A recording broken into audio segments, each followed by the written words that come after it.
18 2026 ഫെബ്രുവരി മാസം 19 ദൈവവിലാസിച്ച് ഈ മൊഴിരാത്രി പ്രാർത്ഥനയുള്ള ബന്ധത്തിൽ നമുക്ക് 10 മണിയോടുകൂടി വരുവാൻ ദൈവം സഹായിച്ചു. ഇതുവരെയുള്ള സമയം അത്യാവശ്യമായ സാക്ഷ്യങ്ങളെയും വിടുതലിൻ്റെ കാര്യങ്ങളെക്കുറിച്ചും ഒക്കെ കേൾപ്പാൻ ദൈവം സഹായിച്ചതിനായി സ്തോത്രം ചെയ്യുന്നു. പുതിയൊരു കുടുംബം കൂടി നമ്മുടെ കൂടെ ഇന്ന് ഈ പ്രാർത്ഥന പങ്കെടുക്കുന്നതിനായി ദൈവത്തിന് സ്തോത്രം ചെയ്യുന്നു.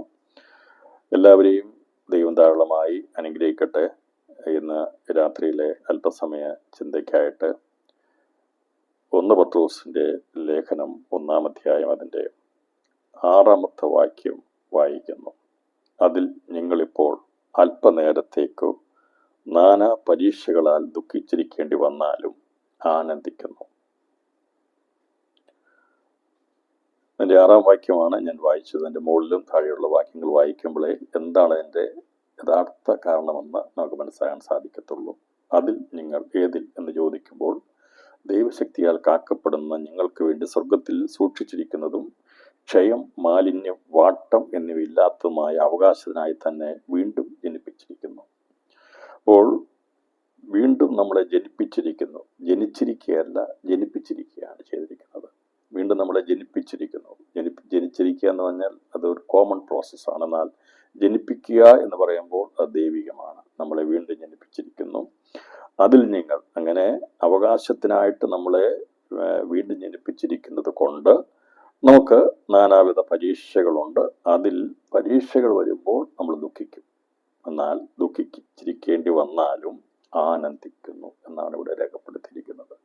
തുടർന്നുള്ള ഭാഗങ്ങൾ നമ്മൾ വായിക്കുമ്പോൾ പിന്നീടത് അഴിഞ്ഞു പോകുന്ന തീയിൽ ശോധന കഴിക്കുന്നതുമായ പൊന്നിനേക്കാൾ നിങ്ങളുടെ വിശ്വാസത്തിൻ്റെ പരിശോധന വിലയേറിയതെന്ന് യേശുക്രിസ്തുവിൻ്റെ പ്രത്യക്ഷതയിൽ പുകഴ്ചയ്ക്കും തേജസ്സിനും മാനത്തിനുമായി കാണുവാൻ അങ്ങനെ ഇടവരും.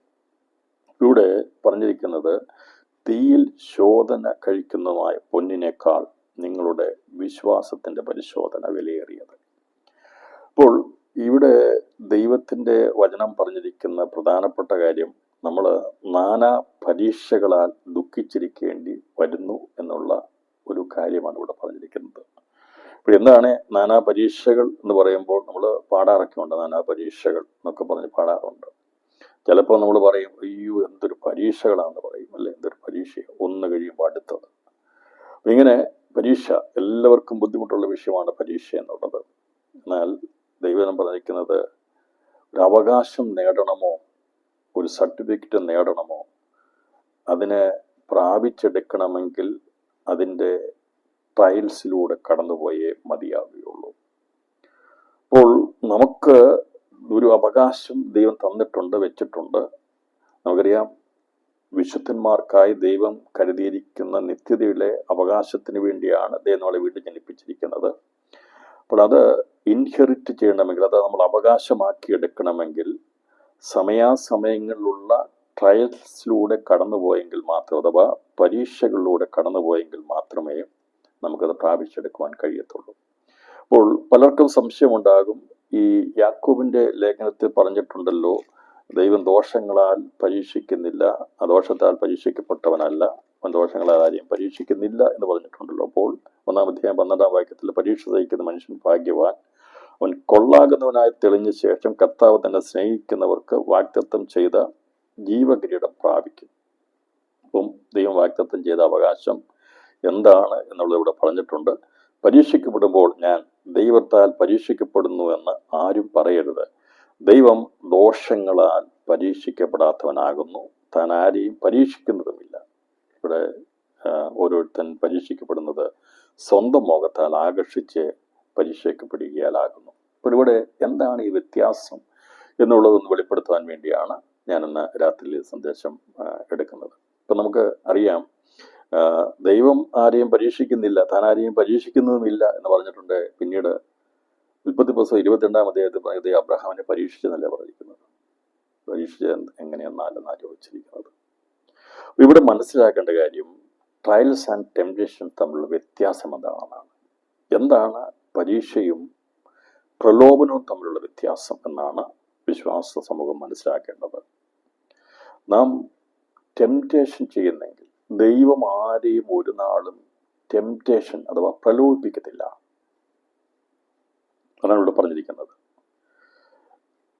അപ്പോൾ ദൈവം ആരെയും പ്രലോഭിപ്പിക്കത്തില്ല.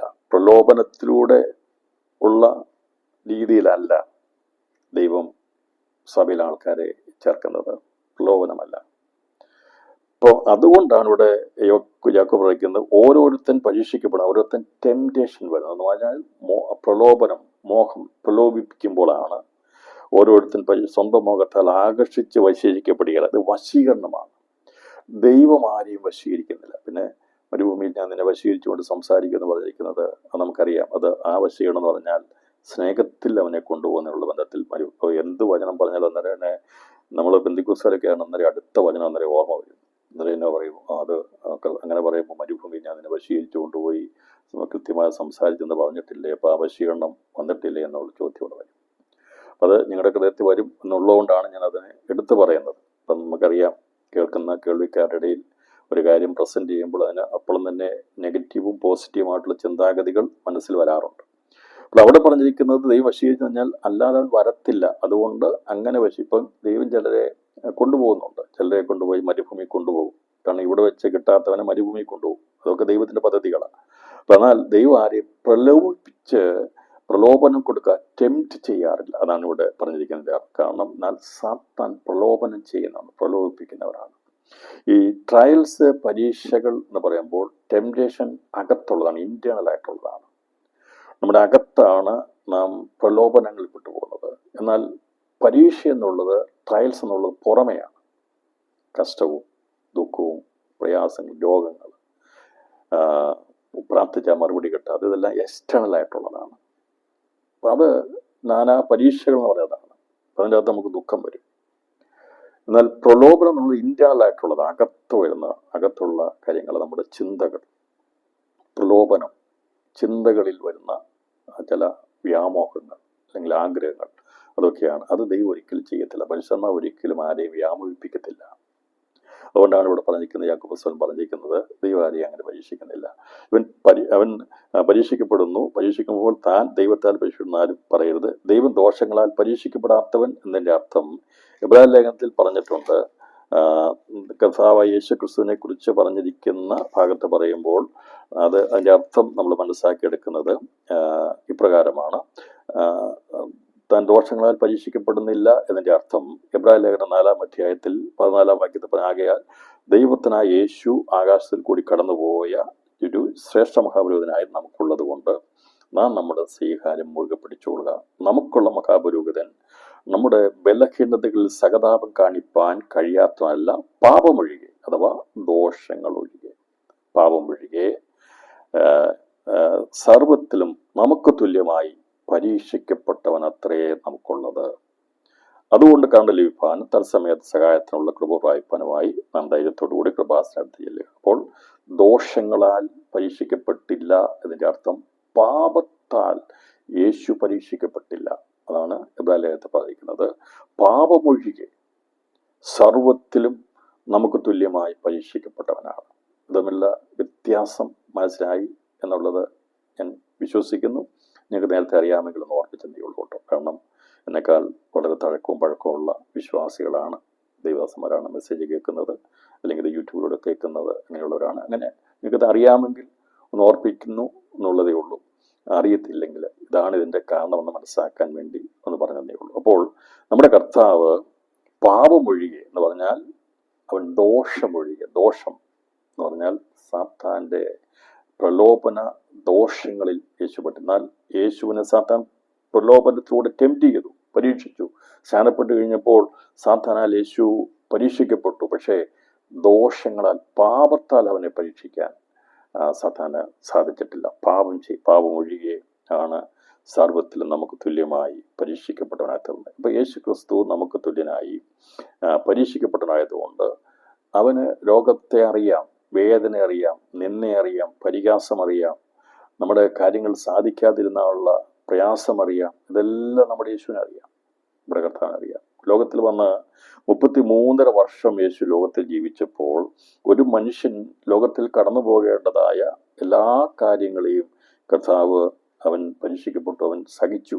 അവൻ സഹിച്ചാണ് മുമ്പോട്ട് പോയത് എന്ന് നമുക്കത് മനസ്സിലാക്കാൻ സാധിക്കുന്നത്. ഇനി അത് ശരിയാണോ എന്നുള്ളതിന് വേണ്ടി ഞാൻ ഒരു വചനം വായിച്ച് അതിൻ്റെ എക്സ്പ്ലനേഷൻ ചെയ്ത് ഇന്ന് രാത്രിയിൽ നാനാ പരീക്ഷകളാൽ ഞാൻ നിങ്ങളും ദുഃഖിച്ചിരിക്കുമ്പോൾ സന്തോഷിക്കേണ്ടത് എങ്ങനെയാണ് എന്നുള്ളത് ക്രിസ്തുവേശു നമുക്ക് മാതൃക കാണിച്ചു തന്നിട്ടുണ്ട്.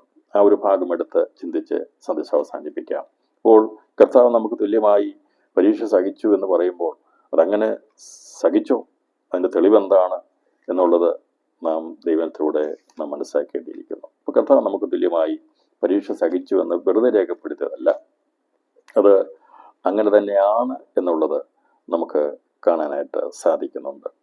ഈ ലൂക്കോസ് എഴുതിയ സുവിശേഷത്തിലേക്ക് വരുമ്പോൾ കർത്താവ് തൻ്റെ ശിഷ്യന്മാരോട് അത് സംബന്ധമായി പറഞ്ഞിട്ടുമുണ്ട്. 22-ാം അധ്യായം അതിൻ്റെ 28 മുതൽ അതിൻ്റെ 34 വരെയുള്ള വാക്യങ്ങൾ വായിച്ചിട്ട് അതിനകത്ത് മനുഷ്യനോടും ഉള്ള ബന്ധത്തിലും ശിഷ്യന്മാരുള്ള ബന്ധത്തിലും യേശുക്രിസ്തു അവൻ എന്താണ് അവിടെ പറഞ്ഞിരിക്കുന്നത് എന്നുള്ളത് നമുക്കത് ശ്രദ്ധയോടെ പഠിക്കേണ്ടിയിരിക്കുന്നു. ഇപ്പോൾ അവിടെ പറയാണ് 28-ാം വാക്യം, നിങ്ങളാകുന്നു എൻ്റെ പരീക്ഷകളിൽ എന്നോട് കൂടെ നിലനിന്നവർ.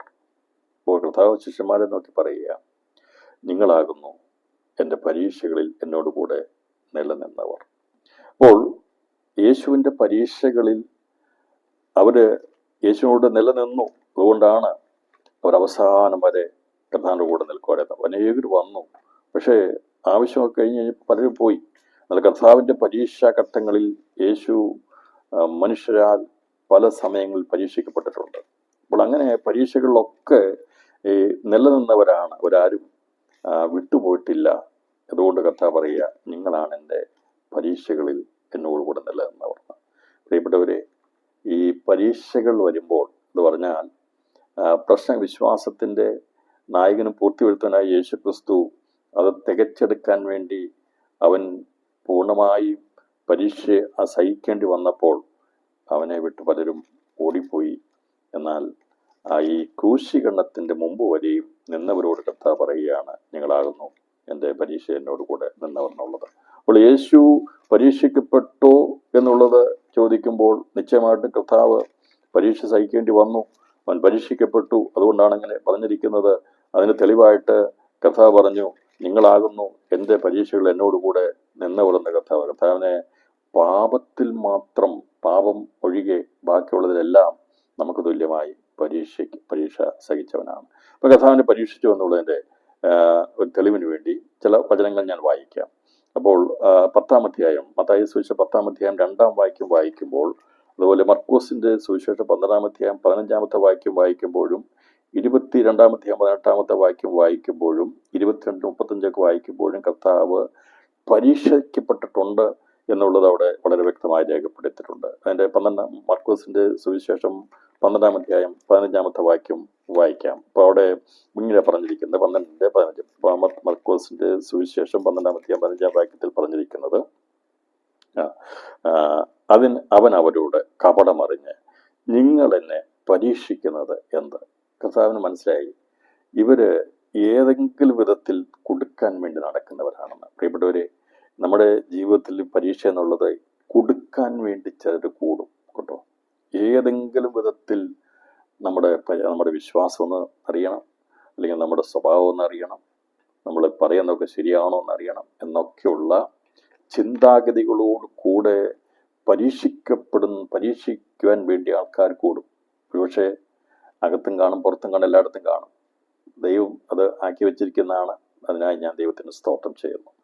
ഇവര് അനന്തരം അവനെ വാക്കിൽ കൊടുക്കുവാൻ വേണ്ടി അവൻ പരീക്ഷന്മാരിലും ഹെരോദ്യരിലും ചിലരെ അവൻ്റെ അടുക്കൽ അയച്ചു. അവർ വന്ന, ഗുരു, നീ മനുഷ്യരുടെ മുഖം നോക്കാതെ ദൈവത്തിൻ്റെ വഴി നേരായി പഠിപ്പിക്കുന്നത് കൊണ്ട് നീ സത്യവാനും ആരെയും ഗണ്യമാക്കാത്തവനുമെന്ന് ഞങ്ങൾ അറിയുന്നു. കൈസർക്ക് കര കൊടുക്കുന്നത് വിഹിതമോ അല്ലയോ? ഞങ്ങൾ കൊടുക്കുകയോ കൊടുക്കാതിരിക്കുകയോ വേണ്ടതെന്ന് അവനോട് ചോദിച്ചു. പ്രത്യേകം ശ്രദ്ധിച്ചോളണം, ഈ കാപട്യത്തോടു കൂടി വരുന്നവരാണ് ആദ്യം നമ്മളെ പൊക്കിയൊക്കെ പറയും. ഭയങ്കര പ്രൈസൊക്കെ ആയിരിക്കും, ഭയങ്കരമായിട്ട് ഇത് പൊക്കി പറയും. ചിന്തിച്ചാൽ മതി, ഇവൻ പരീക്ഷിക്കാൻ വന്നതാണ്, അയ്യോ ഞങ്ങൾ വലിയ പ്രാർത്ഥനക്കാരനാ, അങ്ങനെയാണ് പറഞ്ഞു വരുമ്പോൾ വിചാരിച്ചാൽ മതി. ഇവൻ്റെ ഉള്ളിലിരിക്കുന്നത് യഥാർത്ഥത്തിൽ മറ്റൊരു കാര്യമാണ്. ഇവന് അറിയേണ്ടതാണ്, അപ്പം നീ മനുഷ്യരുടെ മുഖം നോക്കാതെ ദൈവത്തിന്റെ വഴി ആരായി പഠിപ്പിക്കുന്നത് കൊണ്ട് നീ സത്യവാനും ആരെയും ഗണ്യമാക്കാത്തവനും എന്ന് ഞങ്ങൾ അറിയുന്നു. പറയാണ്, നിനക്കങ്ങനെ പേടിയൊന്നും ഇല്ലാത്തവനാണ് ഞങ്ങൾക്കറിയാം. കാരണം നീ ആരെയും ഗണ്യമാക്കത്തില്ല, ഉള്ളതുപോലെ പറയുന്നതാണ് അല്ലേ. അപ്പം അതുകൊണ്ട് ഞങ്ങൾക്കറിയണം നീ അങ്ങനെയാണോ. ദൈവത്തെ പറഞ്ഞിട്ട് ദൈവത്തെ പരീക്ഷിക്കരുതെന്ന്. വിസർജനത്തിന്റെ പ്രധാനപ്പെട്ട വിഷയവും അവരുടെ പരാജയവും പരീക്ഷയായിരുന്നു. അപ്പോൾ അത് നമുക്കറിയാം, അവർക്ക് പ്രമാണം കൊടുത്ത് ദൈവത്തെ പരീക്ഷിക്കുന്നത്. ഇവിടെ ഏതർത്ഥത്തിലാണ് ഇവര് യേശുവിനെ പരീക്ഷിക്കുന്നത് അറിയാമോ? ഇവർക്ക് യേശുവിനെ വാക്കിൽ കൊടുക്കണം. അവർക്കാർക്കും പറയാൻ കഴിയാത്ത, അവർക്കാർക്കും ചിന്തിക്കാൻ കഴിയാത്ത കാര്യങ്ങളെ ചെയ്യുകയും യേശുവിൻ്റെ വായിൽ നിന്ന ലാവണ്യ വാക്കുകളും അവൻ്റെ സംസാരങ്ങളും കേട്ട് കഴിഞ്ഞപ്പോൾ അവർക്ക് മനസ്സിലായി ആർക്കും യേശുവിനെ വാക്കിൽ കൊടുക്കുവാൻ കഴിയത്തില്ല എന്ന് മനസ്സിലാക്കിയപ്പോൾ ഇവര് മറ്റൊരു രീതിയിൽ വന്ന് യേശുവിനെ പരീക്ഷിക്കുകയാണ്. എന്നിട്ട് പറയുകയാണ്, ദൈവത്തിന് വഴി നേരായി പഠിപ്പിക്കുന്ന, അവർക്കറിയാമല്ലോ ദൈവത്തിന് വഴി നേരായി പഠിപ്പിക്കുന്നവരാണെന്ന്. എന്നാൽ പിന്നെ എന്തുകൊണ്ടാ പരീക്ഷ? നീ എന്തുകൊണ്ട് യേശുവിൽ വിശ്വസിച്ചില്ല? ഇവർക്കറിയാമല്ലോ യേശു ദൈവത്തിന്റെ വഴി നേരായി പഠിപ്പിക്കുന്നവനാണെന്ന്.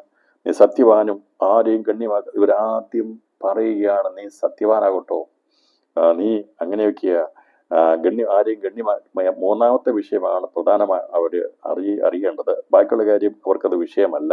കാരണം ഒന്ന്, ദൈവത്തിന്റെ വഴി നീ നേരായി പഠിപ്പിക്കുന്നു, നീ ശബത്തിനെയൊക്കെ വലിയ കാര്യമല്ല എന്ന് പറയുന്നു, ശബത്തിൽ സൗഖ്യമാക്കുന്നു. ഞങ്ങൾ വെച്ചിരിക്കുന്ന പാരമ്പര്യത്തെയൊക്കെ നിനക്ക് വലിയ വിഷയമല്ല. കാരണം ഞങ്ങൾ മനസ്സിലാക്കുന്നു അത് ഒരുപക്ഷെ ദൈവത്തിന്റെ വഴിയായിരിക്കാം, അത് അങ്ങനെ ആകട്ടെ. പിന്നെ നീ സത്യവാനാണെന്ന് ഞങ്ങൾക്കറിയാം. നിന്നിൽ നിന്ന് ഇതുവഴി ഞങ്ങൾക്ക് ഒന്നും തന്നെ പിടിക്കാൻ കഴിഞ്ഞിട്ടില്ല.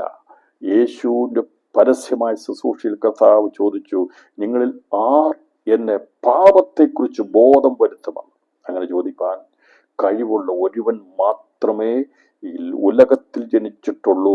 അത് ഞാൻ പ്രസംഗിക്കുന്ന, നാം വിശ്വസിക്കുന്ന നമ്മുടെ കർത്താവ് യേശു മാത്രമേ. വേറെ ആർക്കും ഈ ഒരു സ്റ്റേറ്റ്മെന്റ്, ഇങ്ങനൊരു ചോദ്യം ചോദിക്കാൻ കഴിയത്തില്ല. നമുക്ക് നമ്മുടെ വീട്ടിൽ ചോദിക്കാൻ കഴിയുമോ? നമ്മുടെ സഭയിൽ ചോദിക്കാൻ കഴിയുമോ? സമൂഹത്തിൽ ചോദിക്കാൻ കഴിയുമോ? അത്രമാത്രം ധൈര്യത്തോടെ ചോദിപ്പാൻ കഴിയത്തില്ല. കാരണം നാം എല്ലാവരും പാപികളായിരുന്നു അല്ലേ? എല്ലാവരും പാപികളായിരുന്നു. ഇങ്ങനെ കഥാവ് പറഞ്ഞതുപോലെ നിങ്ങൾ ആരെന്നെ പാപത്തെക്കുറിച്ച് ബോധം വരുത്തും എന്ന് നമുക്ക് ആർക്കെങ്കിലും പറയാൻ പറ്റുമോ? നമുക്ക് പാപം ചെയ്യാത്തവരാണോ? നമ്മൾ പലതിലും തെറ്റിപ്പോകുന്നതല്ലേ? വാക്കിലൊക്കെ തെറ്റിപ്പോകുന്നതല്ലേ? ഇന്നും തെറ്റുപറ്റിയിട്ടില്ലേ? തെറ്റുപറ്റിയിട്ടുണ്ട്. അപ്പോൾ നമുക്കൊക്കെ പലതിലും തെറ്റിപ്പോകുമ്പോൾ ഈ കർത്താവിനെ കുറിച്ച് പറയാം, നീ സത്യവാനാ, പക്ഷേ നീ ആരെയും ഗണ്യമാക്കാത്തവനാ. അത് ഞങ്ങൾക്കൊന്ന് അറിയണം. നീ ഗണ്യമാക്കുമോ ഇല്ലയോ എന്ന് ഞങ്ങൾക്കൊന്ന് അറിയണം. ബാക്കിയുള്ളതൊക്കെ അത് ഇന്നോട്ടെ, അത് വചനപരമായിട്ടില്ലെങ്കിൽ അത് ആചാരപരമായ കാര്യങ്ങളല്ലേ, അതവിടെ കടന്നോട്ടെ. പക്ഷേ നീ കൈസരെ ഗണ്യമാക്കുമോ ഇല്ലയോ, നിയമത്തെ നീ പാലിക്കുമോ ഇല്ലയോ എന്ന് ഞങ്ങൾക്കൊന്ന് അറിയണതാണ് പരീക്ഷ. യേശുവിനെ പരീക്ഷിക്കുക. അപ്പൊ ശിഷ്യന്മാരതെല്ലാം ഇങ്ങനെ കേട്ടുകൊണ്ട് നിൽക്കുക, അവര് ചുറ്റും നിൽക്കുക. കർത്താവ് പരീക്ഷിക്കപ്പെടുന്ന സമയത്ത് ഇവര് നിലനിൽക്കുക, ഇവര് കൂടെ നിൽക്കുക. ബാക്കിയുള്ളവരൊക്കെ ഒരുപക്ഷെ സ്ഥലം വിട്ട് കാണും. ഇതൊക്കെ വന്നു കഴിഞ്ഞപ്പോഴത്തേന് ചോദ്യം ഉത്തരവൊക്കെ വരുന്ന സമയത്ത് ചിലരൊക്കെ മുങ്ങും എന്ന് പറഞ്ഞാൽ അവിടെ ഒന്നും നിൽക്കേണ്ട ആവശ്യമുള്ള സ്ഥലം വിടും. അപ്പൊ ഇങ്ങനെ പോയ സമയത്ത് ഈ യേശുവിനെ കുറിച്ച് അറിയാവുന്ന പത്രോസൊക്കെ പറഞ്ഞ്, നിന്നെ വിട്ട് ഞങ്ങൾ ആരുടെ അടുക്കൽ പോകും എന്ന് ചോദിച്ചിട്ടുണ്ട്. ഇങ്ങനെ വലിയ ചോദ്യങ്ങൾ ചോദിച്ച സമയത്ത് ഒരു ചോദ്യമാണ് ചോദിച്ചത്, കൈസർക്ക് കരം കൊടുക്കുന്നത് വിഹിതമാണോ അല്ലയോ? ഞങ്ങൾ കൊടുക്കുകയോ കൊടുക്കാതിരിക്കുകയോ വേണ്ടത് എന്ന് അവനോട് ചോദിച്ചു. ഇവർ വിചാരിച്ചു ഈ ഒരു വിഷയത്തിൽ ഇവനെ പരാജയപ്പെടുത്താൻ കൊടുക്കാമെന്നാണ് വിചാരിച്ചത്. പ്രിയപ്പെട്ടവര്, ദൈവമക്കളെ കൊടുക്കാൻ വേണ്ടി പല ചോദ്യങ്ങളുമായിട്ട് പലരും വരും കേട്ടോ. നമുക്ക് പറയാൻ അറിയത്തില്ലായിരിക്കാം, അവരുടെ സംസാര ശൈലി എന്ന് പെട്ടെന്ന് മനസ്സിലാകത്തില്ല. പക്ഷേ അവര് നമ്മെ കൊടുക്കാൻ വേണ്ടി വെച്ചിരിക്കുന്ന ആലോചനകളുമായിട്ടാണ് വരുന്നത്. ഏതെങ്കിലും വിധത്തിൽ നമ്മളെ കൊടുക്കാമെന്ന്. അതുകൊണ്ട് ഈ ദിവസങ്ങളിൽ സംസാരിക്കുമ്പോൾ വളരെ ശ്രദ്ധയോടെ സംസാരിക്കണം. നമ്മൾ വളരെയധികം ശ്രദ്ധാലുക്കളായിരിക്കണം. കാരണം നമുക്കൊന്നും രഹസ്യങ്ങളില്ല എന്നൊക്കെ നമ്മൾ പറയുന്നവരാ, നമ്മൾ ജീവിക്കുന്നവരാ, അങ്ങനെയുള്ളവരാണെന്നുള്ള ഞാൻ ദൈവത്തിന് സ്തോത്രം ചെയ്യുന്നു. കർത്താവിനെ നോക്കി ഇവരാരെയും പേടിക്കത്തില്ലാത്തവനാ. വിശ്വാസിക്ക് ആരെയും പേടിക്കേണ്ട ആവശ്യമില്ല. കാരണം നമ്മൾ അങ്ങനെയൊന്നും ചെയ്യുന്നില്ല എന്നുള്ള ഒരു നമുക്ക് അറിയാവുന്നതുകൊണ്ട് നാം ഭയപ്പെടേണ്ട ആവശ്യമില്ല. ഇപ്പം ഇവിടെ ഇവർ പറയാണ്, നീ കൈസരെ നീ ഭയപ്പെടുന്നുണ്ടോ ഇല്ലയോ? കരം കൊടുക്കുന്നത് വിഹിതമാണോ അല്ലയോ? ഞങ്ങൾ കൊടുക്കേണ്ടോ കൊടുക്കാതിരിക്കോ വേണ്ടതെന്ന് ചോദിച്ചു. അവൻ അവരുടെ കപടമറിഞ്ഞു. നിങ്ങൾ എന്നെ പരീക്ഷിക്കുന്നത് എന്ത് എന്ന് അവരോട് ചോദിച്ചു. കർത്താവ് ചോദിച്ചു, എന്തിനാ കുഞ്ഞുങ്ങളെ നിങ്ങൾ എന്നെ പരീക്ഷിക്കുന്നത്? നിങ്ങളിത് ഈ ചോദിക്കാൻ വേണ്ടി ഈ വരുന്നതിന് മുമ്പ് തന്നെ ഞാൻ നിങ്ങളെ കണ്ടതാ. നദനിയേല് അത്തിയുടെ വൃക്ഷത്തിൽ ഇരിക്കുമ്പോൾ ഫിലിപ്പോസ് എന്ന് പറഞ്ഞപ്പോൾ അവൻ അതൊക്കെ നിസ്സാരമായിട്ട് കണക്കാക്കിയാൻ പറഞ്ഞു, ഈ ഗലീലയിൽ നിന്നും നസ്രയത്തിൽ നിന്ന് നന്മയൊന്നും വരത്തില്ല കേട്ടോ എന്ന് പറഞ്ഞു. പക്ഷേ ഇവൻ സംസാരിക്കുന്നതെല്ലാം കർത്താവ് കണ്ടു. എന്നിട്ട് ഇവനെ ഫിലിപ്പോസ് നദനിയേലിന്റെ അടുത്തേക്ക് ഇവനെ കൊണ്ടുവന്നു. വളരെ കഷ്ടം സഹിച്ചാൽ കൊണ്ടുവന്ന് കാരണം ഇവൻ ഈ പ്രമാണമൊക്കെ അറിയാവുന്നവനാണ്. പക്ഷെ അവൻ സാക്ഷാൽ ഇസ്രായേലിനാണ്. അതുകൊണ്ട് അത്തിയുടെ കീഴിലിരിക്കുന്ന സാക്ഷാൽ ഇസ്രായേലിനായതുകൊണ്ടാണ് അവന്റെ മേൽ വിളി വന്നതും അവനെ കൊണ്ടുവന്നതും. അപ്പൊ ഇവനോട് കർത്താവ് ചോദിക്കുകയാണ്. കർത്താവ് പറഞ്ഞു, നീ അത്തിയുടെ കീഴിലിരിക്കുന്നപ്പോൾ ഞാൻ നിനക്കൊന്ന് പറഞ്ഞു, നീ എന്നെ എവിടെ വെച്ച് അറിയുമെന്ന് ചോദിച്ചു. അതിനെ ചോദിക്കുക, നീ എന്നെ എവിടെ വെച്ച് അറിയും? നമ്മളത് പരിചയമൊന്നുമില്ലല്ലോ, കണ്ടിട്ടില്ലല്ലോ. പക്ഷേ ഞാനിങ്ങനെ അത്തിയുടെ ചോട്ടിരുന്നതും ഒക്കെ നീ എങ്ങനെ അറിയുന്നത്? ഇന്ന് രാത്രിയിലും പ്രിയപ്പെട്ടവരെ, നമ്മെ നന്നായി അറിയുന്ന ഒരു ദൈവമുണ്ട്. നീ എവിടെയാ ഇരിക്കുന്നെന്നറിയാം. നിന്റെ സംസാരം എന്താ, നിന്റെ ഇടപാടെന്താ, നമ്മുടെ ഒക്കെ മനസ്സിനെ നന്നായി അറിയുന്ന ദൈവം പറഞ്ഞു. ഫിലിപ്പോസ് എന്നെ വിളിക്കുന്നതിന് മുമ്പ് നീ അത്തിയോടെ കീഴിരിക്കുന്നത് ഞാൻ കണ്ടു എന്ന് പറഞ്ഞപ്പോൾ പറയാ, നീ എന്നെ എവിടെ വെച്ചറിയും? വസതിൽ അതിനേലെ നീ അമ്മയുടെ ഉദരത്തിൽ ഉരുവാകുന്നതിന് മുമ്പ് നിന്നെ കണ്ടവനാ നിന്നോട് ചോദിക്കുന്നത്. എവിടെ വെച്ചാൽ നമ്മെ അറിയുന്നത് എന്ന് ദൈവത്തോട് ചോദിച്ചാൽ രാത്രിയിൽ ദൈവം നമ്മളോട് പറയും, നീ ലോകത്തിൽ വരുന്നതിന് മുമ്പ്, ജനിക്കുന്നതിന് മുമ്പ് ഞാൻ നിന്നെ കണ്ടതാ, നിന്നെ എനിക്കറിയാം. നീ അനുഭവിക്കുന്ന കഷ്ടതകളും പ്രയാസങ്ങളും നിന്റെ സംശയങ്ങളും എല്ലാം എനിക്കറിയാം കുഞ്ഞെ. ഇവർ വന്നു നിന്നപ്പോൾ സകലത്തെയും ശോധന ചെയ്ത് കണ്ടുപിടിക്കാൻ കഴിവുള്ളവൻ അവരോട് പറഞ്ഞു, ഇവിടെ ഹൃദയത്തിന്റെ വികാരങ്ങളെ അറിഞ്ഞിട്ട് ചോദിച്ചു, നിങ്ങൾ എന്നെ പരീക്ഷിക്കുന്നത് എന്ത്? എന്നിട്ട് പറഞ്ഞു, ഒരു വെള്ളിക്കാശ് കൊണ്ടുവരാൻ പറഞ്ഞു. ഞാൻ കാണട്ടെന്ന് പറഞ്ഞു. കാരണം യേശുവിൻ്റെ വെള്ളിക്കാശില്ലായിരുന്നു, പോക്കറ്റ് പൈസ ഒന്നും ഇല്ലായിരുന്നു. കാരണം ഇതൊക്കെ വേറൊരാളുടെ കയ്യിൽ വിഷയിരുന്നത്. കാരണം ചിലവിനുള്ള സമയം പൈസ കാര്യങ്ങളൊക്കെ ഉണ്ടായിരുന്നു. അത് ആരുടെയും കൈവശം ഉണ്ട്. പക്ഷെ കർത്താവിൻ്റെ കൈ വെള്ളിക്കാശില്ലായിരുന്നു. അപ്പം ഒന്നാലോചിച്ച് നോക്ക്, യേശുവിൻ്റെ വെള്ളിക്കാശുണ്ടെങ്കിൽ അന്ന് എൻ്റെ പോക്കറ്റിൽ നിന്ന് ഒരു വെള്ളിക്കാശ് എടുത്ത് ചോദിച്ചാൽ പറയാനുണ്ട് ഏതാണ്? ചോദിച്ചില്ല. കാരണം കർത്താവ് അങ്ങനെ ഒരു വെള്ളിക്കാശ് കൈവച്ചിട്ടില്ല. പറഞ്ഞു, നിങ്ങളൊരു വെള്ളിക്കാശ് കൊണ്ടുവരാൻ പറഞ്ഞു. വെള്ളിക്കാശ് കൊണ്ടുവരുകയും ഞാൻ കാണുന്നു പറഞ്ഞാൽ എൻ്റെ അർത്ഥം യേശു രൂപ കൊണ്ട് കൈകാര്യം ചെയ്യുന്നു അല്ല. കർത്താവ് അതിൻ്റെ ആവശ്യത്തിനുള്ള ആൾക്കാരെ ഏൽപ്പിച്ചിട്ടുണ്ട്. അവർ ചെയ്യുന്ന ശിഷ്യന്മാർ ആഹാരം വാങ്ങിക്കാൻ പോകും, പൈസയ്ക്ക് വാങ്ങിക്കാൻ പോകും, തിരികെ കൊടുത്തിട്ടുണ്ട്, വാങ്ങിച്ചത്. അല്ലാതെ കർത്താവ് അതെല്ലാം ഒരു ആവശ്യമില്ലാത്തൊരു അത്ഭുതം യേശു ചെയ്തിട്ടില്ല. കർത്താവ് അനാവശ്യമായിട്ടൊരു കാര്യം ചെയ്തിട്ടില്ല. വെള്ളം കുടിക്കാതെ ദാഹിച്ച് ആ കിണറിൻ്റെ വക്കത്തിരുന്നപ്പം കിണറെ പൊങ്ങി വാന്ന് പറഞ്ഞാൽ പൊങ്ങി വരത്തില്ല. യേശുവിന് വേണമെങ്കിൽ കൈകൊണ്ട് കോരി കുടിക്കാം. പക്ഷേ അങ്ങനെ ഒരു അത്ഭുതം യേശു ചെയ്തിട്ടില്ല. വിശന്നപ്പോൾ ആഹാരത്തിന് വേണ്ടി ശിഷ്യന്മാരെ പറഞ്ഞു വിട്ടു. എന്നാൽ 5 അപ്പം കൊണ്ട് 5000 പോഷിപ്പിച്ച കർത്താവിന് അവിടെ അപ്പത്തെ അങ്ങനെ അനാവശ്യമായിട്ടുള്ള ആവശ്യമില്ലാത്തൊരു അത്ഭുതം അടയാളം യേശു പ്രവർത്തിച്ചില്ല. എവിടെയാണോ ആവശ്യമുള്ളത് അവിടെ മാത്രമേ കർത്താവ് പ്രവർത്തിച്ചു. അതുകൊണ്ട് നമ്മുടെ ജീവിതത്തിലും ഈ എല്ലാ കാര്യത്തിലും അത്ഭുതം പ്രവർത്തിക്കാൻ വേണ്ടി കാത്തിരിക്കരുത്. എല്ലാ കാര്യത്തിലും അത്ഭുതം പ്രവർത്തിക്കാൻ വേണ്ടി കാത്തിരിക്കരുത്. കേൾക്കുന്ന സന്ദേശം കേൾക്കുന്ന പ്രിയപ്പെട്ട പ്രത്യേകം മനസ്സിലാക്കണം. എല്ലാ കാര്യത്തിലും കർത്താവ് അത്ഭുതം പ്രവർത്തിച്ചെങ്കിൽ ആ കിണറിൻ്റെ അടുക്ക പോയിട്ട് ക്ഷീണിച്ച് അവിടെ ഇരിക്കേണ്ട ആവശ്യമുണ്ടോ? കിണറെ പൊങ്ങി വാന്ന് പറഞ്ഞാൽ കിണർ പൊങ്ങി വരും. കർത്താവിന് കൈ കൊണ്ട് വെള്ളം കോരി കുടിക്കാം, അവർക്ക് വെള്ളം കുടിക്കാം, ആവശ്യമില്ല.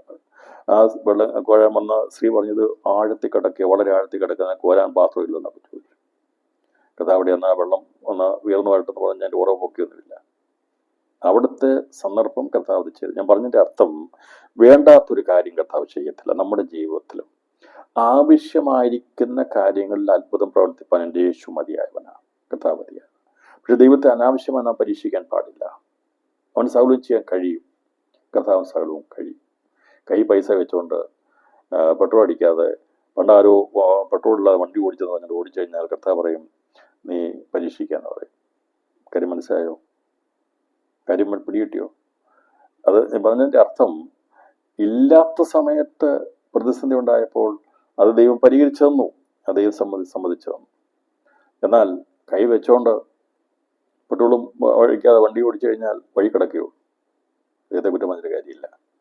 കാരണം ആവശ്യഘട്ടങ്ങളിൽ ആരും സഹായിപ്പാനില്ലാതിരിക്കുമ്പോൾ, രാത്രി പ്രത്യേകമായി ചില സന്ദേശം ദൈവാത്മാക്കളോട് പറയുക, ആരും സഹായിക്കാനില്ലാത്ത സമയത്ത് ഒരു വഴിയുമില്ലാത്ത സ്ഥലത്ത്, ഒരു പ്രതീക്ഷയുമില്ലാത്ത സ്ഥലത്ത് എല്ലാം അസ്തമിച്ച് നിൽക്കുമ്പോൾ അവിടെ അത്ഭുതവാനായിരിക്കുന്ന ദൈവത്തിന്റെ കരമിറങ്ങി വരും.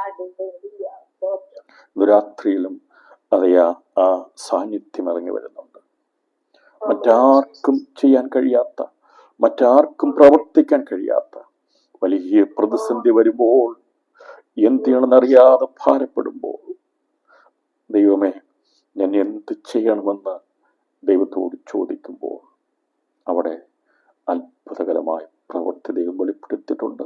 ഇന്ന് രാത്രിയിൽ അങ്ങനെയുള്ള അവസ്ഥകളിൽ അവൻ പ്രവർത്തിച്ച് കാണിക്കുന്നവനാ നമ്മൾ ആരാധിക്കുന്ന ദൈവം ആരാണെന്ന്. നിന്റെ തലകുനിക്കുവാൻ ദൈവം സമ്മതിക്കുകയില്ല. രാത്രി ദൈവം ഞാൻ വിളിച്ചു പറയുക, നമ്മുടെ തലകുനിക്കുവാൻ ദൈവം സമ്മതിക്കുകയില്ല. ശത്രു നമ്മുടെ മേൽ ജയം ഘോഷിക്കാതിരിക്കുന്നതിനാൽ അവന് എന്നോട് എനിക്ക് പ്രസാദമുണ്ടെന്ന് ഞാൻ അറിയുന്ന സംഗീതത്തിൽ പറഞ്ഞിട്ടുണ്ട്. ശത്രു ഒരിക്കലും ജയം ഘോഷിക്കുവാൻ ദൈവം സമ്മതിക്കയില്ല. പ്രിയ പ്രാർത്ഥനക്കാരെ, വിശ്വാസികളെ, ഒരിക്കലും ജയം ഘോഷിക്കാൻ ദൈവം സമ്മതിക്കതില്ല. കാരണം ദൈവത്തിന് നമ്മളിൽ പ്രസാദമുള്ളത് കൊണ്ട് എത്രമാത്രം ശത്രു അവൻ ജയം ഘോഷിക്കാൻ വേണ്ടി കാത്തിരുന്നാലും ഇന്ന് രാത്രിയിലെ പ്രാർത്ഥന ആത്മാവിൽ വിളിച്ചു പറയുക, നീ പരാജയപ്പെട്ടു, നിന്റെ തലമുറ പരാജയപ്പെട്ടു, നിനക്കിനി ഒരു വഴി ഇല്ല എന്നൊക്കെ പറഞ്ഞുകൊണ്ട് കൈകൊട്ടി ചിരിക്കാൻ വേണ്ടി ശത്രു ജയഘോഷിക്കാൻ വേണ്ടി നിൽക്കുമ്പോൾ അവന്റെ ചിരിയെ അസ്തമിപ്പിച്ച് പല്ല് കടിപ്പിച്ചുരുക്കി ഉരുക്കിക്കളയുന്നവനായ ദൈവത്തിന്റെ പ്രവൃത്തി വെളിപ്പെടും. അതുകൊണ്ട് പറഞ്ഞ ദുഷ്ടന്റെ ആശ നശിച്ചു പോകും, അവൻ പല്ല് കടിച്ചുരുക്കി പോകും. രാത്രിയിൽ നമ്മുടെ ജീവിതത്തിൽ ദൈവം അങ്ങനെ ചെയ്യാൻ പോകുക, അത്ഭുതങ്ങൾ ദൈവം ചെയ്യാൻ പോകുക, അതിശയങ്ങൾ ദൈവം പ്രവർത്തിക്കാൻ പോകുക. അതെ, നാം എല്ലാം ദൈവത്തിൽ സമർപ്പിച്ച് പ്രാർത്ഥിക്കുമ്പോൾ ദൈവത്തെ അറിയാം ഏത് സമയത്താണ് ചെയ്യേണ്ടത്. സാത്താൻ കൈയടിച്ചു കൈകൊട്ടി പരിഹസിപ്പാൻ വേണ്ടി നോക്കിയിരിക്കുക. ഇന്ന് രാത്രി ഞാൻ ആത്മാവിൽ കാണുക, ചില വിഷയങ്ങൾ അവൻ പരിഹാസം പറയാൻ വേണ്ടി, ചിരിക്കാൻ വേണ്ടി, ചിരിക്കാൻ വേണ്ടി കാത്തിരിക്കുക.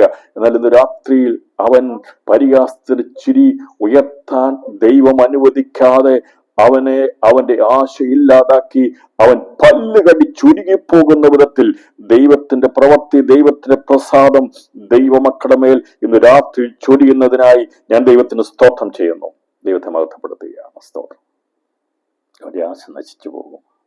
നമുക്കറിയാം, എന്റെയൊക്കെ അറിയാമല്ലോ, ഇസ്രായേലിന്റെ പിന്നാലെ വന്നതല്ലേ, ഫറവോനും കൂട്ടർ വന്നതല്ലേ, ഇപ്പം പിടിക്കുമെന്നൊക്കെ പറഞ്ഞ് ജയഘോഷം ഘോഷിക്കാൻ വേണ്ടി ഇങ്ങനെ അവര് വേണമെങ്കിൽ ചണ്ടമേളങ്ങളൊക്കെ കൂടി ഇവരെ പിടിച്ചുകൊണ്ട് മടക്കി കൊണ്ടുപോകാൻ വേണ്ടി വന്നതാ. പക്ഷേ മുങ്ങിത്താണ് പോയി.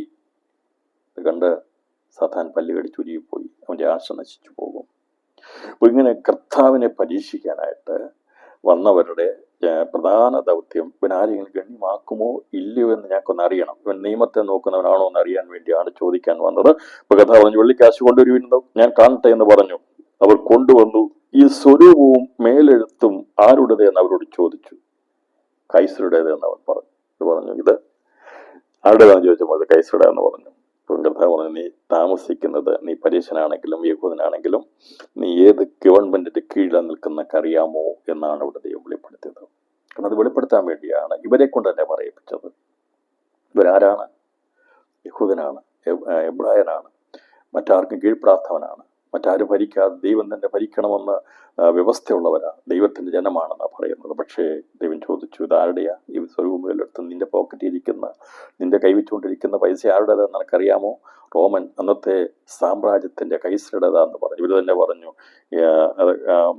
ആരുടെയെന്ന് ചോദിച്ചു പറഞ്ഞു, സ്വരൂപമേലെടുത്തും ആരുടെയെന്ന് അവരോട് ചോദിച്ചു, കൈസരുടെന്ന് പറഞ്ഞു. യേശു അവരോട്, കൈസർക്കുള്ളത് കൈസർക്കും ദൈവത്തിനുള്ള ദൈവത്തിന് കൊടുപ്പിനെന്ന് പറഞ്ഞു. അവങ്കൽ വളരെ ആശ്ചര്യപ്പെട്ടു. പിടിക്കാമാവാതെ. അപ്പൊ ഈ പരീക്ഷയിൽ യേശുവിനെ കൊടുക്കാൻ വേണ്ടി വന്ന് ഇതിൽ അവനെ തോൽപ്പിക്കാം. അങ്ങനെ പല സന്ദർഭങ്ങളുണ്ട്. നമുക്കറിയാമല്ലോ, വ്യഭിചാരിണിയെ സ്ത്രീയെ പിടിച്ചുകൊണ്ട് വന്ന സമയത്തും വിചാരിച്ച് ഇതിലോടുകൂടി യേശുവിനെ പിടിക്കാം. അങ്ങനെ വിവിധ സന്ദർഭങ്ങളിൽ പരീക്ഷകൾ യേശുവിനെ ലാസറിന്റെ കല്ലറയ്ക്കൽ ചെല്ലുമ്പോഴും അങ്ങനെ വിവിധ സ്ഥലങ്ങളിൽ യേശുവിനെ പരീക്ഷയോടെ നോക്കുന്നവരുണ്ട്. ഇവൻ എന്ത് ചെയ്യും, ഇവനിവിടെ പരാജയപ്പെടും, ഇവനത് ചെയ്യാൻ കഴിയത്തില്ല എന്നൊക്കെ പറഞ്ഞ് നോക്കി നിന്നവരാ. അവസാനമായി കർത്താവ് തന്റെ ശിഷ്യന്മാരോട് പറഞ്ഞു, നിങ്ങളാണ് എൻ്റെ പരീക്ഷയിൽ എന്നോട് കൂടെ നിന്നവർ. അപ്പൊ അങ്ങനെ പറഞ്ഞപ്പോൾ ഈ കർത്താവ് പറഞ്ഞ കാര്യത്തെ അത് ഏറ്റെടുത്ത് അതിനോട് ഒത്തവണ്ണം ആ കാര്യങ്ങളെ ശ്രദ്ധിച്ചു പോകേണ്ടതിന് പകരമായിട്ട് അവിടെ പത്രോസ് അല്പം ധൈര്യമൊക്കെ കാണിച്ചു. പത്രോസ് വിചാരിച്ചു, ഇങ്ങനെ യേശു പറഞ്ഞെങ്കിലും എൻ്റെ സ്നേഹമൊന്ന് എനിക്ക് വെളിപ്പെടുത്തണമല്ലോ. അത് യേശുവിൻ്റെ മുമ്പിൽ വെളിപ്പെടുത്താൻ വേണ്ടി അവൻ അവിടെ പ്രത്യേകമായിട്ടുള്ള ഒരു സന്ദർഭം ഉപയോഗിക്കുകയാണ്. ഇവിടെ കർത്താവ് പറഞ്ഞു, നിങ്ങളാണ് എൻ്റെ പരീക്ഷയിൽ എന്നോട് കൂടെ നിന്നവർ. എൻ്റെ പിതാവ് എനിക്ക് രാജ്യം നിയമിച്ചെന്നതുപോലെ ഞാൻ നിങ്ങൾക്കും നിയമിച്ചു തരുന്നു. കർത്താവ് പറഞ്ഞു, നിങ്ങൾ എൻ്റെ പരീക്ഷ നിന്നവരാണ്. എന്നാൽ ഞാനിപ്പോൾ മടങ്ങിപ്പോകുകയാണ്. എന്നാൽ അതിനു മുമ്പായി എൻ്റെ പിതാവ് എനിക്ക് രാജ്യം നിയമിച്ചെന്നതുപോലെ ഞാൻ നിങ്ങൾക്കും നിയമിച്ചു തരുന്നു പറഞ്ഞാൽ ദൈവരാജ്യം സ്ഥാപിക്കാൻ വേണ്ടി യേശു ലോകത്തിൽ വന്നു. ദൈവരാജ്യം പിതാവാം ദൈവത്താൽ നിയോഗിക്കപ്പെട്ട പുത്രനാലാണ് സ്ഥാപിതമാക്കപ്പെടേണ്ടത്. അപ്പോൾ ആ ദൗത്യം അത് കർത്താവ് പരീക്ഷകളൊക്കെ സഹിച്ചിട്ട് അവസാനമായി ക്രൂശിലെ കഷ്ടം സഹിച്ച് കർത്താവിന്റെ ശുശ്രൂഷ അവസാനിപ്പിക്കാൻ പോകുന്നതിന് മുമ്പായി ഈ കമ്മീഷനിങ്, ഈ അധികാരം ദൈവം പറഞ്ഞു, നിങ്ങളെയാണിത് ഞാൻ ഏൽപ്പിക്കുന്നത്.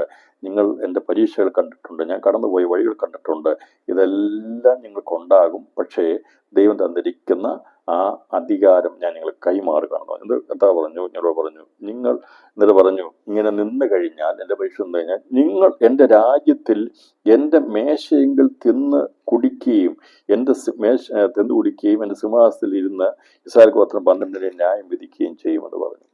ഇവിടെ കർത്താവിന്റെ മേശയുള്ള ബന്ധത്തിൽ ആ കാര്യങ്ങൾ കഴിഞ്ഞ ശേഷമാണ് ഇവിടെ പറഞ്ഞിരിക്കുന്നത്, ഈ കാര്യം പറഞ്ഞിരിക്കുന്നത്. ഇതിനു മുമ്പായിട്ട് തന്നെ യൂദ സ്ഥലം വിടുകയും ചെയ്തിട്ടുണ്ട്, യൂദ പോയിട്ടുണ്ട്.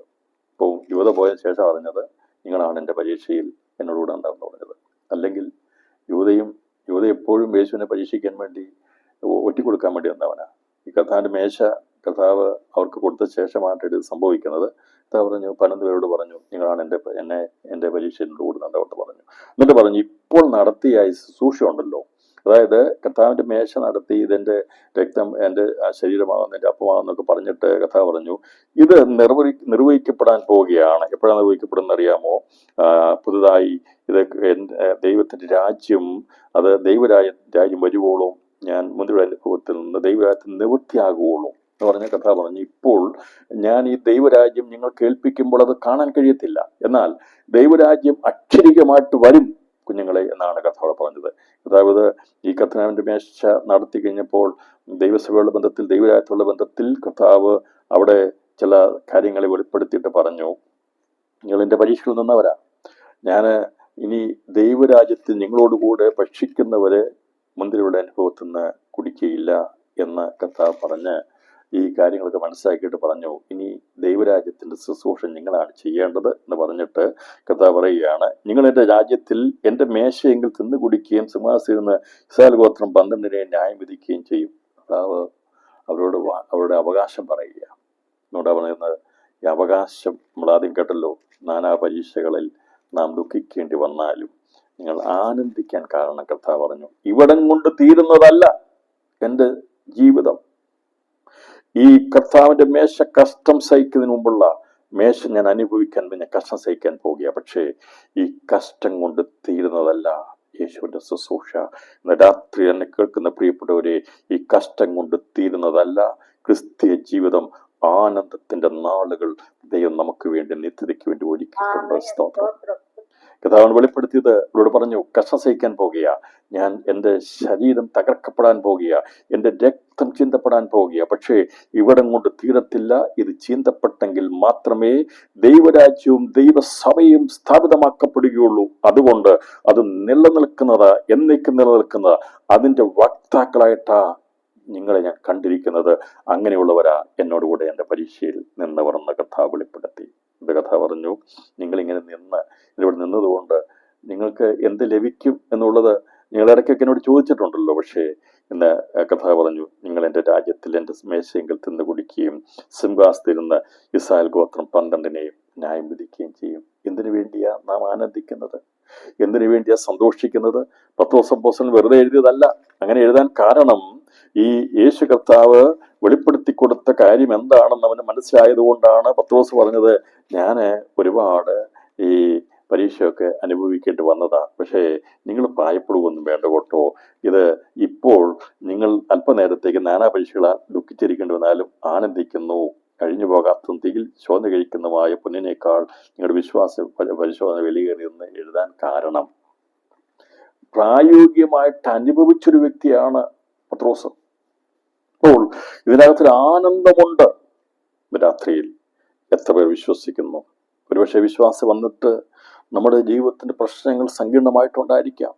ഇതിനു മുമ്പ് ഒരുപക്ഷെ കാര്യങ്ങളൊക്കെ നടന്നു പോയി കാണും, കുഞ്ഞുങ്ങളുടെ കാര്യങ്ങളൊക്കെ വളരെ വേണം നടന്നു പോയി കാണും, മറ്റുള്ള കാര്യങ്ങൾ നടന്നു പോകുന്നുണ്ട് അല്ലേ?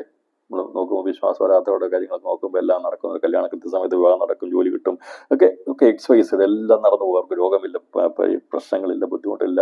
പിന്നെ എന്താണ് നമുക്ക് ഇത്രമാത്രം എന്നുള്ള ചോദ്യം നമ്മുടെ ജീവിതത്തിൽ പലപ്പോഴും ചോദിക്കാറുണ്ട്. എന്തുകൊണ്ടാണ് എൻ്റെ കാര്യം നടക്കാത്തത്, മറ്റുള്ളവരുടെയും കാര്യം നടക്കുന്നുണ്ടല്ലോ എന്നൊക്കെയുള്ള ചിന്തകൾ വരുമ്പോൾ ഇന്ന് രാത്രി ദൈവാത്മാവ് പറയുക, എൻ്റെ കൂടെ നിന്ന് കഴിഞ്ഞാൽ ആനന്ദിക്കുന്ന ദിവസമുണ്ട്.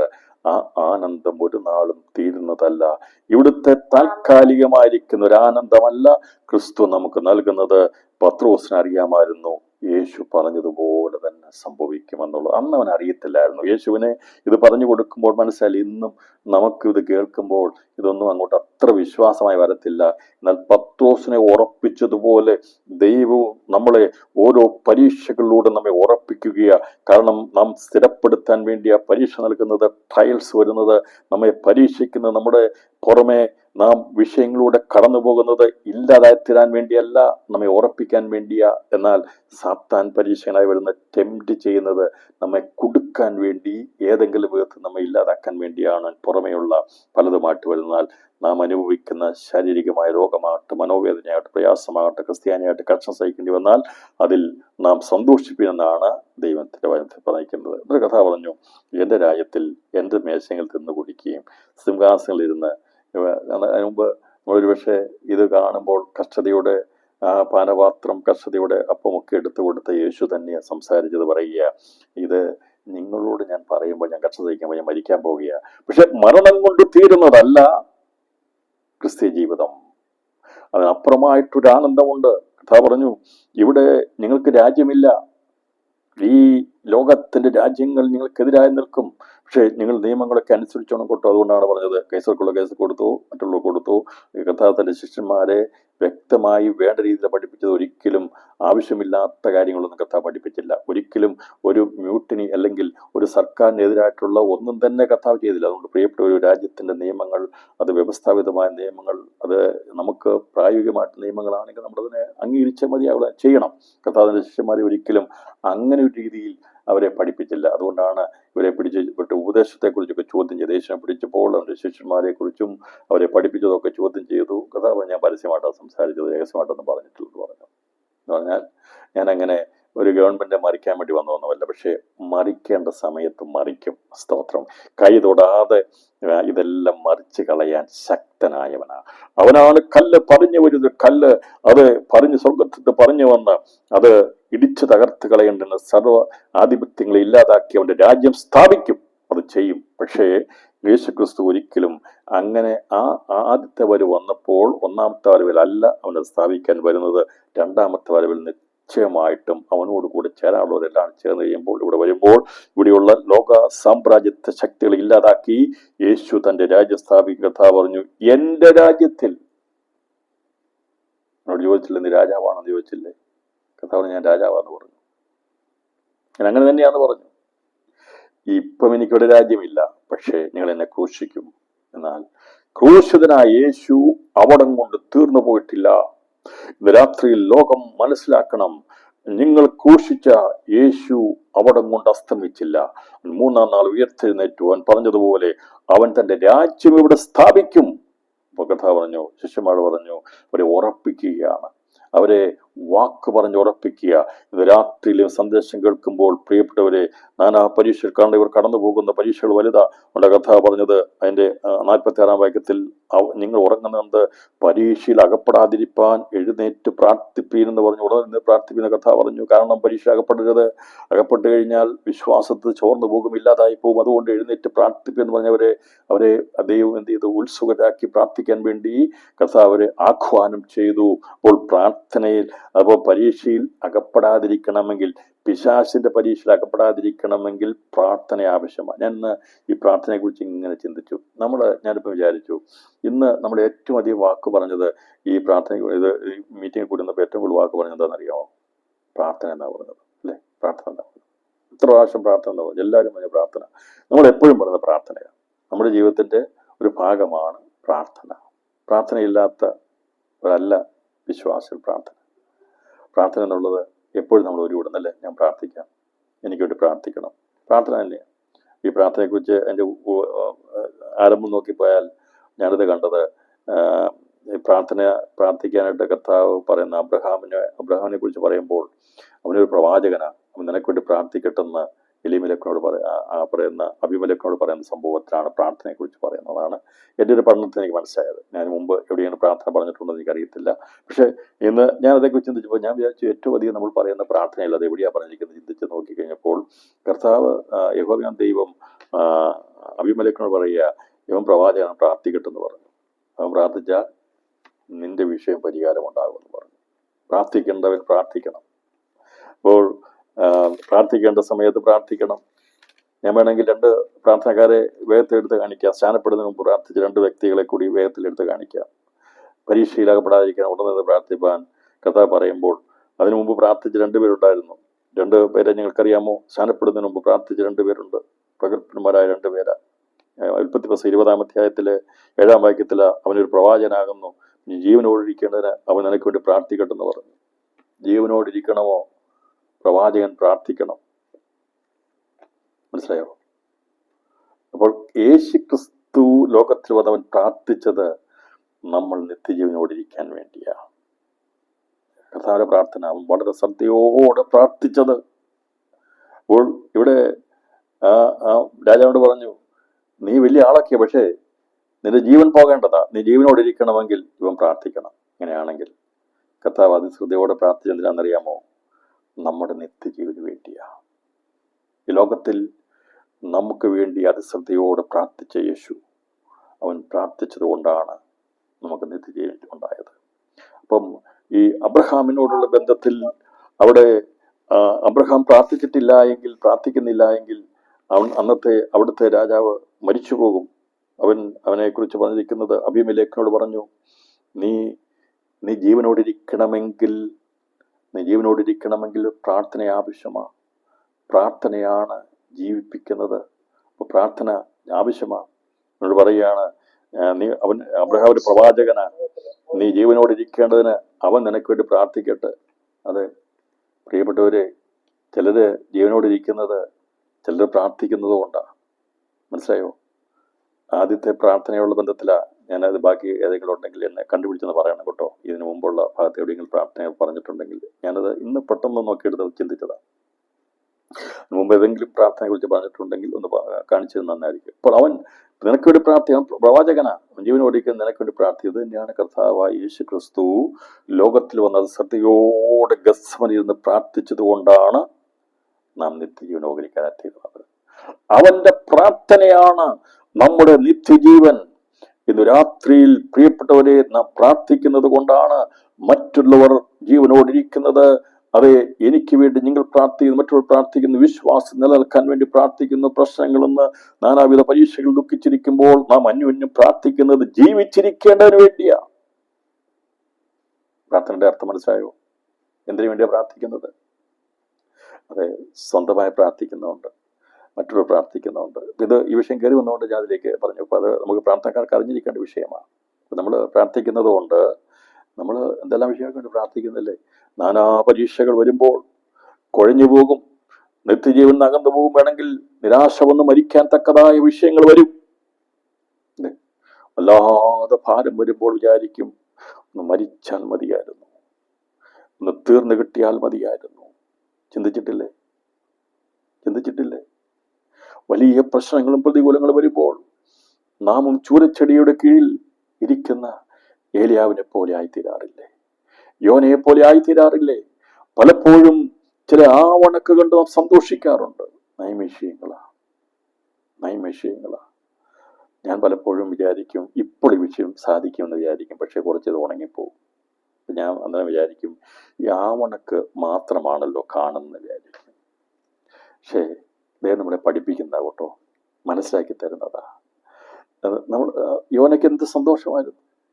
ആവണക്ക് തലയ്ക്ക് വിതന്നപ്പോൾ ഭയങ്കര സന്തോഷം. അതുപോലെയാ ചില വിഷയങ്ങളൊക്കെ നമ്മൾ ചിലപ്പം ഭയങ്കര ഇപ്പം തന്നെ നടക്കും, ഇപ്പം തന്നെ എല്ലാം ശരിയാകുന്ന വിചാരിച്ചിരിക്കുമ്പോൾ കുറച്ച് കഴിഞ്ഞ് ഉണങ്ങിപ്പോകും. പുഴു കയറി കടിച്ചു കളയും, ഇല്ലാതാക്കി കളയും.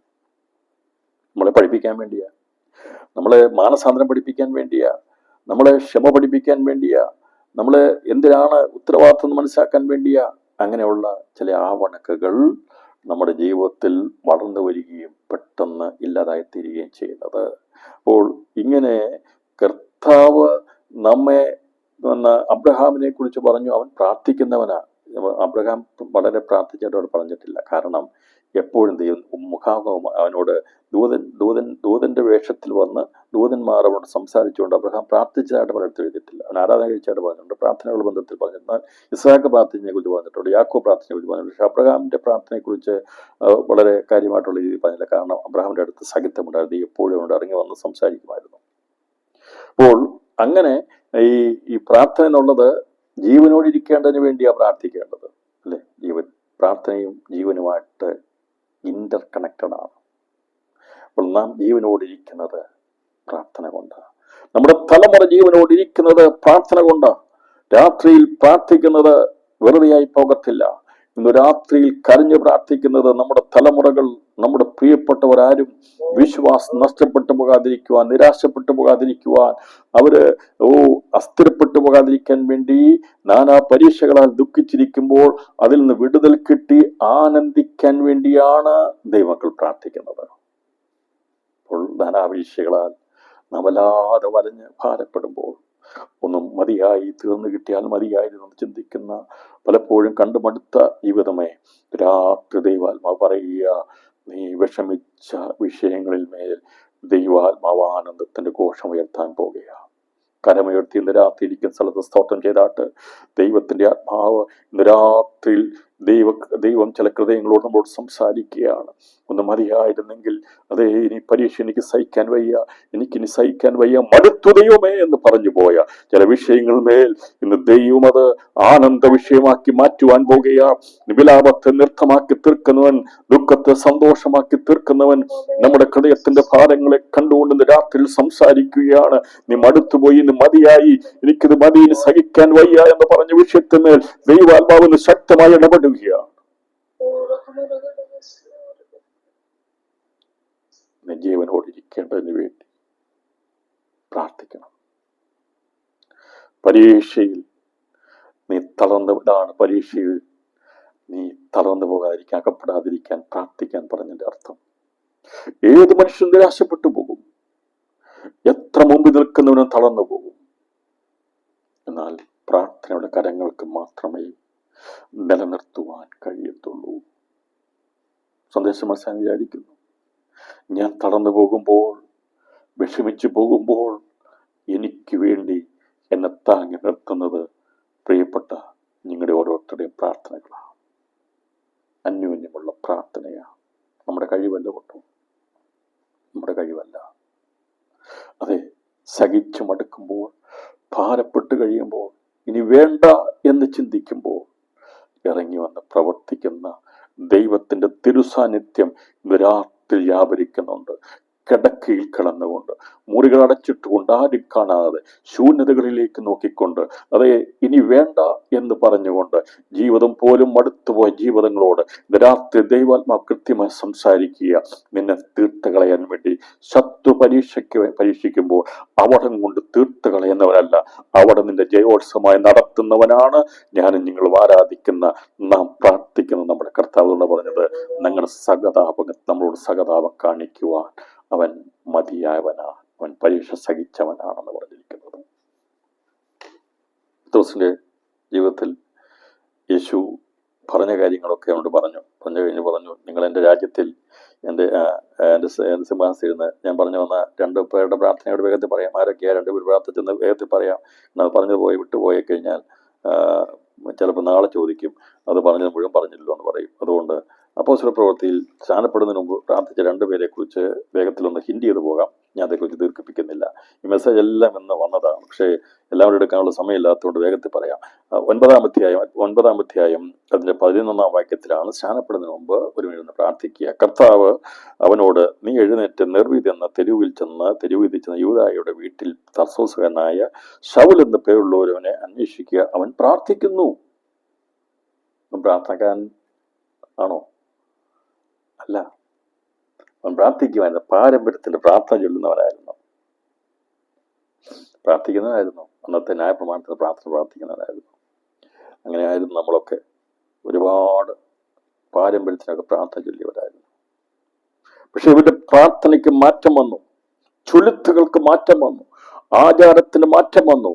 ഇവൻ വീണ് കിടന്നപ്പോൾ ഇവന്റെ അഹങ്കാരത്തിന്റെ ആ തേരോട്ടത്തെ ദൈവം തടഞ്ഞു നിർത്തി തള്ളിയിട്ട് കഴിഞ്ഞപ്പോൾ ഇവൻ കണ്ണു കാണാൻ കഴിയാതെ 3 ദിവസം ഭക്ഷണം കഴിക്കാതെയും വെള്ളം കുടിക്കാതെ ഇരുന്ന് കഴിഞ്ഞപ്പോൾ ഇവന് മനസ്സിലായി, അടിയൻ ഇതാ എന്ന് അവൻ വിളി കേട്ടു. കർത്താവിനോട് പറഞ്ഞു, അനന്യാസേ, നീ ഇവിടെ പ്രാർത്ഥിച്ചുകൊണ്ടിരിക്കുന്നത് എനിക്കറിയാം, പക്ഷെ നിന്നെ ഒരു നിയോഗം ഞാൻ അയക്കുക. ഒരുവൻ പ്രാർത്ഥിക്കുന്നുണ്ട്, അവന്റെ അടുത്തേക്ക് നീ പോകണം. സ്നാനപ്പെടുന്നതിന് മുമ്പ് പ്രാർത്ഥിക്കുന്ന ഒരു ശൗല്, അവനെ ദൈവം പൗലോസാക്കി മാറ്റിയെടുക്കുവാൻ ഇടയായി തീർന്നു. പിന്നീട് അവൻ ശക്തനായ പ്രാർത്ഥനക്കാരനായി തീർന്നു എന്ന് നമുക്ക് ലേഖനങ്ങൾ വായിക്കുമ്പോൾ കാണാൻ സാധിക്കുന്നുണ്ട്. അതേ പ്രിയപ്പെട്ടവരെ, അവൻ പ്രാർത്ഥിക്കുന്നു എന്ന് പറഞ്ഞുകൊണ്ട് ദൈവത്തിന്റെ ദൂതന്മാരെ പോലെ സുവിശേഷകന്മാരെയോ അല്ലെങ്കിൽ ഏതെങ്കിലും വിധത്തിലൂടെയോ നമ്മെ വിശ്വാസത്തിലേക്ക് കൊണ്ടുവന്നത് ദൈവം നമ്മെ കണ്ടതുകൊണ്ട് ഇന്ന് രാത്രിയിലും നമ്മുടെ ജീവിതത്തെ ദൈവം പിടിച്ചതിനായി സ്തോത്രം ചെയ്യാം. ഞാനും നിങ്ങളും ഒരുപാട് നമ്മുടെ ജീവിതത്തിന് മുന്നോട്ട് പോയപ്പോൾ അവിടെ ദൈവം പ്രത്യക്ഷപ്പെട്ട് നമ്മെ പിടിച്ച് ഒതുക്കി ദിവസങ്ങളിൽ പ്രാർത്ഥന പഠിപ്പിച്ചു. ശൗലിനെ ദൈവം പ്രാർത്ഥന പഠിപ്പിച്ചു. അതുവരെ ഭീഷണി മുഴക്കിയവനായിരുന്നു. ഭീഷണി മുഴക്കുന്നവരെ പ്രാർത്ഥന പഠിപ്പിക്കുന്നവനാ നമ്മുടെ യേശു. ഇന്ന് രാത്രിയിൽ കുറിച്ചിട്ടുകൊള്ളുക. ഭീഷണി പറയുന്ന ദേശത്തുമേ ഭീഷണി മുഴക്കുന്ന ശക്തികളുണ്ട്. ദൈവസഭയ്ക്കെതിരെ ഭീഷണി മുഴക്കുന്ന ശക്തികളുണ്ട്. ഇന്ന് രാത്രിയിൽ കുറിച്ചിട്ടുകൊള്ളുക. അധികം താമസിയാതെ അവരെ പ്രാർത്ഥന പഠിപ്പിക്കും യേശു. അവർ പ്രാർത്ഥിക്കും. അതെ, കരമുയർത്തി ദൈവത്തിന് സ്തോത്രം ചെയ്താട്ട്. ഭീഷണി മുഴക്കി നടന്ന ദൈവസഭയ്ക്കെതിരെ ഭീഷണി മുഴക്കി നടന്ന ശൗൽ എന്ന തർസോസുകാരനെ ദൈവം പിടിച്ചു കഴിഞ്ഞപ്പോൾ അവൻ ഇരുന്നൊരു കൊച്ചു കുഞ്ഞിനെ പോലെ പ്രാർത്ഥിക്കുക. പറഞ്ഞു, അവനെ ഞാൻ ഒതുക്കിയിട്ടുണ്ട് കേട്ടോ, നീ ബാക്കി പോയി ചെയ്തോളാൻ പറഞ്ഞു. സ്തോത്രം. നിനക്കൊതുങ്ങാത്തതിനെ ഒതുക്കിത്തരും. രാത്രിയിൽ അത് തലമുറയാകട്ടെ, ആരുമാകട്ടെ, രാത്രിയിൽ ഏതു വ്യക്തിയാണോ നിനക്കൊതുങ്ങാത്തത്, അത് ദൈവത്തിന്റെ സഭയ്ക്കോ ദൈവമക്കൾക്കോ മാതാപിതാക്കൾക്കോ കീഴ്പ്പെടാത്ത ഏതെങ്കിലും ശക്തികളോ വ്യക്തികളോ ഉണ്ടെങ്കിൽ രാത്രി ദൈവം പറയുക, അതിനെ ഒതുക്കി തന്നിട്ട് അവരെ പ്രാർത്ഥന പഠിപ്പിക്കുവാൻ യേശുവിനെ അറിയാം. ശൗല് സ്നാനപ്പെടുന്നതിന് മുമ്പ് പ്രാർത്ഥിക്കുന്നത് അവനെ ഭീഷണി മുഴക്കി നടന്ന ശൗലെ, നീ എങ്ങനെയാ പ്രാർത്ഥന പഠിച്ചത്? നീ എങ്ങനെ പ്രാർത്ഥിച്ചത്? എങ്ങനെയാ? നിനക്ക് കണ്ണ് കാണാൻ കഴിയാതായി കഴിഞ്ഞപ്പോൾ, നിന്റെ കഴിവ് പോയി കഴിഞ്ഞപ്പോൾ, നീ വിചാരിച്ച അധികാരപത്രമൊക്കെ നിസ്സാരമായി കയ്യിൽ നിന്ന് താഴെ വീണ് പോയില്ലേ? നീ വിചാരിച്ചു പിടിച്ചുകൊണ്ടു പോകാമെന്നല്ല വിചാരിച്ചത്. ഭീഷണി മുഴക്കിയ ശൗലിനെ പ്രാർത്ഥന പഠിപ്പിച്ച നസ്രയൻ ഇന്ന് രാത്രിയിൽ സംസാരിക്കുന്നു. ദേശത്തുമേൽ ഭീഷണി മുഴക്കുന്നവരെ പ്രാർത്ഥന പഠിപ്പിക്കുന്ന യേശു ഇന്നും ജീവിക്കുന്നു. ഞാൻ പ്രാർത്ഥിക്കുന്നെന്ന് പറഞ്ഞു. അവൻ ഒതുങ്ങിയിട്ടുണ്ട് കേട്ടോ, ഇനി നീ ചെന്നാ മതി, അവനെ സ്നാനപ്പെടുത്താം. ഒരു ദൂതാകട്ടോ. സ്തോത്രം. ഇതുവരെയും ഒതുക്കപ്പെടാത്തതിനെ, അടങ്ങാത്തതിനെ അടക്കിത്തന്ന്, അവിടെ ദൈവത്തിന്റെ ദാസന്മാരുടെ കരങ്ങളിൽ അടക്കിത്തന്ന് അവർക്ക് വേണ്ടി പ്രാർത്ഥിച്ചവരെ സ്നാനപ്പെടുത്തുവാനുള്ള വഴികൾ ദൈവാത്മാവ് ദിവസങ്ങളിൽ ദേശത്തുമേൽ സഭകളിൽ ചെയ്തെടുക്കാൻ പോകുകയാണ്. എത്ര വിശ്വസിക്കുന്നു? ഒരിക്കലും ശൗൽ വിചാരിച്ചതല്ല സ്നാനപ്പെടുമെന്ന്. ഈ നാമത്തിന് വരുമെന്ന് വിചാരിച്ചതല്ല. പക്ഷെ നിന്റെ വിചാരങ്ങളെ മാറ്റി എഴുതുന്ന, നിന്നെ കീഴ്പ്പെടുത്തി, അതെ, ഒരു കൊച്ചു കുഞ്ഞിനെ പോലെ അനുസരണമുള്ളവനാക്കി മാറ്റി, എന്തു പറഞ്ഞാലും അതുപോലെ ചെയ്യുവാൻ വേണ്ടി ഒതുക്കിയെടുക്കുവാൻ നമ്മൾ ആരാധിക്കുന്ന, നാം പ്രാർത്ഥിക്കുന്ന നമ്മുടെ ദൈവത്തിന് കഴിയും. ഒരുപക്ഷെ നാം പേടിയോടെ ആയിരിക്കും പ്രാർത്ഥിക്കുന്ന വിഷയങ്ങളായിരിക്കാം ദിവസങ്ങളിൽ. ആ വിഷയങ്ങൾക്കെല്ലാം ദൈവാത്മാവ് മറുപടി നൽകാൻ പോവുകയാണ്. രണ്ടാമത്തെ വ്യക്തി ആരാണെന്ന് വേഗത്തിൽ നമുക്ക് കാണാൻ സാധിക്കുന്നത്, സ്നാനപ്പെടുന്നതിന് മുമ്പ് പ്രാർത്ഥിച്ച വ്യക്തിയാണ്. 10-ാം അധ്യായത്തിൽ കാണുന്ന കൊർന്നേലിയോസ്. കൊർന്നേലിയോസിനെ കുറിച്ച് 10-ാം അധ്യായത്തിൽ അതിന്റെ 30-ാമത്തെ വാക്യത്തെ വായിക്കുന്നത്, അതിനെ കൊർന്നേലിയോസ് 4-ാം ഈ നേരത്ത് ഞാൻ വീട്ടിൽ 9-ാം മണി നേരത്ത് പ്രാർത്ഥന കഴിച്ചുകൊണ്ടിരിക്കുമ്പോൾ, ആരാന്ന് പറഞ്ഞിരിക്കുന്നത്, ദൈവത്തോട് പ്രാർത്ഥന എപ്പോഴും പ്രാർത്ഥിച്ചുകൊണ്ടിരിക്കുക. കൊർന്നേലിയോസ് പ്രാർത്ഥിച്ചു അവസാനപ്പെട്ടിട്ടില്ല. പക്ഷെ ഇവൻ ഭക്തനായി തീർന്നു. ഭക്തനായി പ്രാർത്ഥിച്ചു. മറ്റവൻ മത്സരിയായിരുന്നു. അവൻ പ്രമാണത്തിന് വേണ്ടി ശൂര്യപരാക്രമം നടത്തുന്നവനായിരുന്നു, ഓടി നടക്കുന്നവനായിരുന്നു. ആ കിട്ടിയ പ്രമാണത്തിന്റെ അതിനു വേണ്ടി പോരാടുന്നവനായിരുന്നു ശൗൽ. ദൈവവനെ സുവിശേഷത്തിന്റെ ഒരു നല്ല പോരാളിയാക്കി ദൈവനെ മാറ്റിയെടുത്തു. മറ്റൊരുവൻ ഭക്തിയോടുകൂടി പ്രാർത്ഥിച്ചുകൊണ്ടിരിക്കുന്ന കൊർന്നേലിയോസ്. അവന്റെ അടുത്തേക്ക് പത്രോസിനെ അയച്ചിട്ട് പറഞ്ഞു, അവൻ നല്ലവനാ, നീ അവന്റെ അടുക്കൽ പോകണം. ജാതികളിൽ ഒന്നാമനായി വിശ്വാസത്തിലേക്ക് കൊണ്ടുവരേണ്ടത് കൊർന്നേലിയോസ് ആയിരുന്നു. അതുകൊണ്ട് അവനും പ്രാർത്ഥിക്കുന്നവനായിരുന്നു. ആരെങ്കിലും ഈ ദിവസങ്ങളിൽ എവിടെയെങ്കിലും സത്യത്തിന് വേണ്ടി പ്രാർത്ഥിക്കുന്നുണ്ടെങ്കിൽ അവന്റെ അടുത്തേക്ക് ദൈവത്തിന്റെ രക്ഷയുടെ കരം നീട്ടും. അപ്പോൾ ശൗലേ, നിന്നെ പ്രാർത്ഥിക്കുവാൻ ദൈവം നിന്നെ ഒതുക്കിയെടുത്തതുപോലെ, അത് കൊർന്നേലിയോസ് ശതാധിപനായിരുന്നു, ക്രൂരനായവനായിരുന്നു. എന്നാൽ യേശുവിന്റെ ക്രൂശീകരണം അതിന് സാക്ഷ്യം വഹിച്ചു കഴിഞ്ഞപ്പോഴാണ് അവന്റെ ജീവിതത്തിൽ ആ ശതാധിപന് മാറ്റം വന്നത്. യേശു സാക്ഷാൽ ദൈവത്തെന്ന് പറഞ്ഞ് ആ സാക്ഷ്യം പറഞ്ഞ ശതാധിപൻ കൊർന്നേലിയോസ് ആയിരുന്നു. ദൈവം അവനെ നോട്ടം വെച്ചിരുന്നു. അവനാണ് പിന്നീട് പ്രാർത്ഥിച്ചുകൊണ്ടിരിക്കുക, എപ്പോഴും പ്രാർത്ഥിച്ചുകൊണ്ടിരിക്കുക. അവനത് മറന്നു പോകാൻ കഴിയത്തില്ലായിരുന്നു. യേശുവിൻ്റെ ജീവൻ അത് വിട്ട് മനുഷ്യ പാപത്തിന്റെ പരിഹാരത്തിന് വേണ്ടി യേശു കാൽവറിയിൽ അലറി വിളിച്ച് അവൻ ജീവൻ വെടിഞ്ഞപ്പോൾ, അവിടെ നടന്ന സംഭവങ്ങളെല്ലാം കണ്ടപ്പോൾ അവൻ വിളിച്ചു പറഞ്ഞു, ഇവൻ സാക്ഷാൽ ദൈവപുത്രൻ എന്ന് ആ കാൽവറിയുടെ മുകളിൽ നിന്ന് വിളിച്ചു പറഞ്ഞ ശതാധിപൻ, ദൈവം അവനെ കുറിച്ച് വെച്ചു. അവനായിരിക്കണം ജാതികളിൽ നിന്ന് ഒന്നാമനെന്നുള്ളത്. അപ്പോൾ അങ്ങനെ ഈ സ്നാനപ്പെടുന്നതിന് മുമ്പ് പ്രാർത്ഥിച്ചവരുണ്ട്. നമ്മളൊക്കെ പ്രാർത്ഥിച്ചവരാ പ്രിയപ്പെട്ടവരെ. നമ്മളൊക്കെ അറിയാവുന്ന രീതിയിൽ പ്രാർത്ഥിച്ച, ഇപ്പം നമുക്ക് യഥാർത്ഥമായി പ്രാർത്ഥന അറിയാം. നാം അനുസരണമുള്ളവരായി തീർന്നു, ഭക്തിയുള്ളവരായി തീർന്നു. നാം പ്രാർത്ഥിക്കുന്നത് അനുസരണത്തോടെ, ഭക്തിയോടെ, പ്രത്യാശയോടെയാണ് നാം പ്രാർത്ഥിക്കുന്നത്. നമ്മളിപ്പോൾ പ്രാർത്ഥിക്കുന്നത് എങ്ങനെ പ്രാർത്ഥിക്കുന്നത്? ശൗലിനെ പോലെ അനുസരണമുണ്ടായി, അതുപോലെ കൊർന്നേലിയോസിനെ പോലെ നമുക്ക് ഭക്തിയുണ്ടായി, അതുപോലെ വിശുദ്ധന്മാർക്കുണ്ടാകുന്ന പ്രത്യാശയോടെയാണ് നാം പ്രാർത്ഥിക്കുന്നത്. നാം പ്രാർത്ഥിക്കുന്നത് പ്രത്യാശയോടെ പ്രാർത്ഥിക്കുന്നത്. അല്ലെങ്കിൽ കണ്ണടച്ച് പ്രാർത്ഥിക്കേണ്ട ആവശ്യമില്ല. എന്ന് പറഞ്ഞാൽ കണ്ണടച്ച് പ്രാർത്ഥിക്കുന്നത് പറഞ്ഞാൽ ലോകത്തിലൊന്നും കണ്ടുകൊണ്ടല്ല പ്രാർത്ഥിക്കുന്നത്, കാണാതെ നാം പ്രാർത്ഥിച്ചുകൊണ്ട് പ്രത്യാശയോടെ പ്രാർത്ഥിച്ചുകൊണ്ടിരിക്കുക. അതേ നാം പ്രാർത്ഥിക്കുന്നതൊക്കെ നമ്മുടെ കരങ്ങളിൽ ലഭിക്കുമെന്ന്. കരം വിടർത്തിപ്പിടിച്ച് പ്രാർത്ഥിച്ചുകൊള്ളുക. നീ പ്രാർത്ഥിക്കുന്ന വിഷയങ്ങൾ കരങ്ങളിൽ തരുവാൻ ദൈവം വിശ്വസ്തൻ തന്നെയാ. കണ്ണടച്ച് കരങ്ങൾ വിടർത്തി ദൈവസന്നിധിയിൽ പ്രാർത്ഥിക്കുന്ന ജീവിതമേ. ദിവസങ്ങളിൽ നിങ്ങൾ അങ്ങനെ പ്രാർത്ഥിച്ചിട്ടില്ലെങ്കിൽ ഇന്ന് രാത്രി ദൈവാത്മാ പറയുക, നിനക്ക് തരാൻ വേണ്ടിയതുള്ള ദൈവം കരുതി വെച്ചിട്ടുണ്ട്.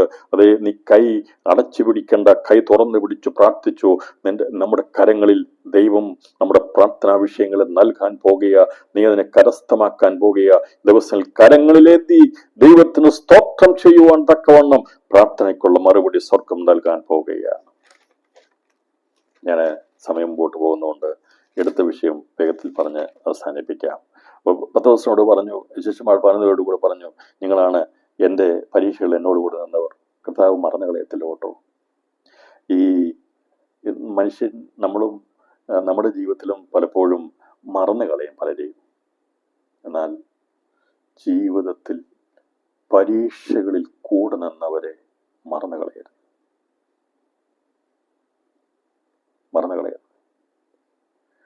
കഥ പറഞ്ഞു, യേശു മറന്നില്ല.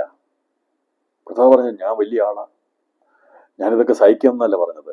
കഥ പറഞ്ഞു, എന്നോടുകൂടെ പ്രാർത്ഥിപ്പാനും, ഞാൻ ശകാരമേറ്റപ്പോൾ, കല്ലെറിയാൻ വേണ്ടി അവർ കല്ലെടുത്തപ്പോൾ അവരെന്നെ പരീക്ഷിച്ചപ്പോൾ വേണമെങ്കിൽ അതിനെല്ലാം തയ്യാറായി നിന്നുകൊണ്ട് നിങ്ങൾ എന്നോട് കൂടെ നിന്നവരാ. എനിക്കറിയാം നിങ്ങൾ നിൽക്കുമെന്നും അറിയാം. പക്ഷേ നിങ്ങൾ ഇനി എന്നോടുകൂടി നിൽക്കണ്ട. അതുകൊണ്ട് കർത്താവ് അവരെ കമ്മീഷൻ ചെയ്തവരെ അവരെ അയക്കാനുള്ള അവരെ പറഞ്ഞുവിടാനുള്ള സമയമായപ്പോൾ കർത്താവ് പറയുകയാണ്, നിങ്ങൾ എന്നെ പിരിയേണ്ട സമയം വരികയാണ്. രാത്രിയിൽ സന്ദർഭം മനസ്സിലാകണം. സന്ദർഭം മനസ്സിലാണ് എന്തുകൊണ്ടാണ് കർത്താവ് അങ്ങനെ പറഞ്ഞെന്നുള്ള അറിയാമോ? നിങ്ങൾ എൻ്റെ കൂടെ പരീക്ഷ നിന്നവരാ, ഇനി നിങ്ങൾ നിൽക്കണ്ട. ഓണൊന്ന് പ്രാർത്ഥിച്ചാൽ മതി. നിങ്ങൾ പരീക്ഷാക്കപ്പെടാതിരിക്കാൻ പ്രാർത്ഥിച്ചാൽ മതി. നിങ്ങൾ എൻ്റെ കൂടെ നിന്നവരാ. പരീക്ഷയിൽ നിന്നവരെ മറന്നു കളഞ്ഞവനല്ല യേശു. മനസ്സിലായോ? അവനെ ഇന്ന് ഈ രാത്രി ഒരു സന്ദേശം മനസ്സിലാക്കണം. കർത്താവിൻ്റെ സ്വഭാവം അതായിരുന്നു. കർത്താവ് പറഞ്ഞു, നിങ്ങൾ എൻ്റെ പരീക്ഷയിൽ എന്നോട് കൂടെ നിന്നവരാ. എൻ്റെ കഷ്ടത്തിൽ നിങ്ങൾ എന്നോട് നിന്നവരെ വിട്ടുപോയവരല്ല, മാറിപ്പോയില്ല.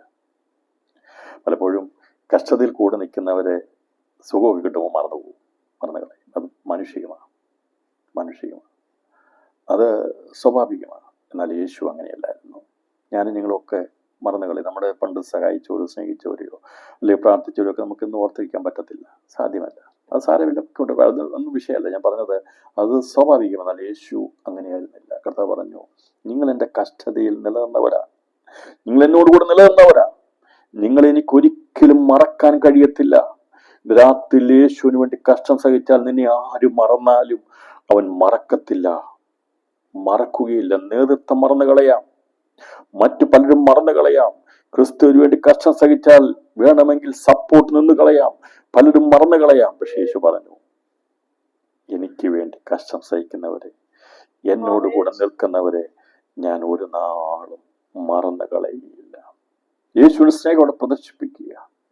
അതുകൊണ്ട് ഈ സന്ദേശം ഇന്ന് രാത്രിയിൽ നമ്മുടെ കണ്ണുകളെ തുറപ്പിക്കണം. സന്തോഷമൊക്കെ വരുമ്പോൾ ഒരുപാട് പേര് കൂടെ കൂടും, ഒരുപാട് പേര് വിളിക്കാൻ കാണും, ഒരുപാട് പേര് കൊണ്ടു നടക്കാൻ കാണും, ഒരുപാട് പേര് മീറ്റിങ്ങിന് വിളിക്കും, ഒരുപാട് കൊണ്ടു നടക്കും. പക്ഷേ ഒരു പ്രതിസന്ധി പ്രശ്നം വന്നു കഴിയുമ്പോൾ കൂടെ നിൽക്കുവാൻ വളരെ ചുരുക്കം പേരെ കാണുകയുള്ളൂ. യേശു അപ്പം ഉണ്ടാക്കി കൊടുത്തപ്പോൾ ഒരുപാട് പേര്, സൗഖ്യമുണ്ടായപ്പോൾ എല്ലാവരും പറഞ്ഞു, ഓശാന പറഞ്ഞപ്പോൾ പാടി നടക്കാൻ ഒരുപാട് പേരുണ്ടായിരുന്നു. പ്രതിസന്ധി ഘട്ടങ്ങളിൽ യേശുവിന് ഓട്ടിൽ കൂടി നിൽക്കുവാൻ 11 പേർ മാത്രമേ ഉണ്ടായിരുന്നുള്ളവർ. ബാക്കിയുള്ള രഹസ്യമായ ശിഷ്യന്മാരുണ്ട്. ഞാനിവിടെ 11 പേർ കൃത്യമായ എണ്ണം പറഞ്ഞിട്ടില്ല, പക്ഷേ 11 പേരോട് കർത്താവ് സംസാരിച്ചു. കർത്താവ് പറഞ്ഞു, നിങ്ങൾ എൻ്റെ ഇത് കാരണം 11 പേരായിരുന്നു. കാരണം കർത്താവ് സുഖാസ്ഥിരിക്കാനുള്ള മത്യാസ് കൂടി ഉണ്ടോ എന്ന് എനിക്കറിയത്തില്ല. അങ്ങനെ ഉണ്ടെങ്കിൽ അദ്ദേഹങ്ങൾ കൂടി ഉണ്ടാകട്ടെ. ഞാനീ പറഞ്ഞതിൻ്റെ ഉള്ളിലേക്കൊന്ന് കൂടുതൽ ചൂടുന്നെടുത്ത് അങ്ങനെ പോകരുത്. ഞാനീ പറഞ്ഞു പോകുന്നത്, കർത്താവ് പറഞ്ഞത് 11 പേരോടെന്ന് പറയുമ്പോൾ 11 പേരോട് മാത്രമേ പറഞ്ഞിട്ടുള്ളൂ എന്നുള്ള ചോദ്യം വരരുത്. കർത്താവ് പറയാൻ കാരണം അങ്ങനെയാണെന്നുള്ള തെളിവ് ഇതാണ്. നിങ്ങൾ എൻ്റെ രാജ്യത്തിൽ എൻ്റെ മേശയിൽ തിന്നു കുടിക്കുകയും സിംഹാസനത്തിൽ ഇരുന്ന് ഇസ്രായേൽ 12 ന്യായം വിധിക്കുകയും ചെയ്യുമെന്ന് പറഞ്ഞപ്പോൾ അത് 11 പേരേ ഉള്ളൂ. പിന്നെ മത്യാസിനെ കൂട്ടി 12 പേരാണ്. രാത്രി പരീക്ഷയിൽ നിന്നാൽ അവനോട് കൂടെ സിംഹാസനത്തിൽ, കർത്താവ് കഷ്ടം സഹിച്ചാൽ കൂടെ വാഴാം. നമ്മളെ പുറത്തിട്ട് നമ്മുടെ പുറമെ ഒരുപാട് കഷ്ടതയിലൂടെ നമ്മളെ കടത്തി വിടുന്നുണ്ടല്ലേ.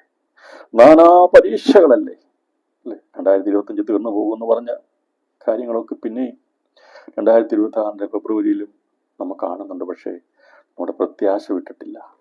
നാം മടുത്തു പോകാതെ പ്രാർത്ഥിക്കുക. എൻ്റെ ദൈവം എനിക്ക് വേണ്ടി പ്രവർത്തിക്കും, തന്നാലും തന്നില്ലെങ്കിലും ഞാൻ അവന് വേണ്ടി കാത്തിരിക്കും. അതായിരിക്കണം നമ്മുടെ ജീവിതത്തിന്റെ പ്രത്യാശ.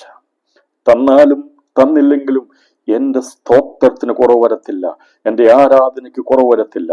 എന്നത്ര തീരുമാനമെടുക്കാൻ കഴിയും.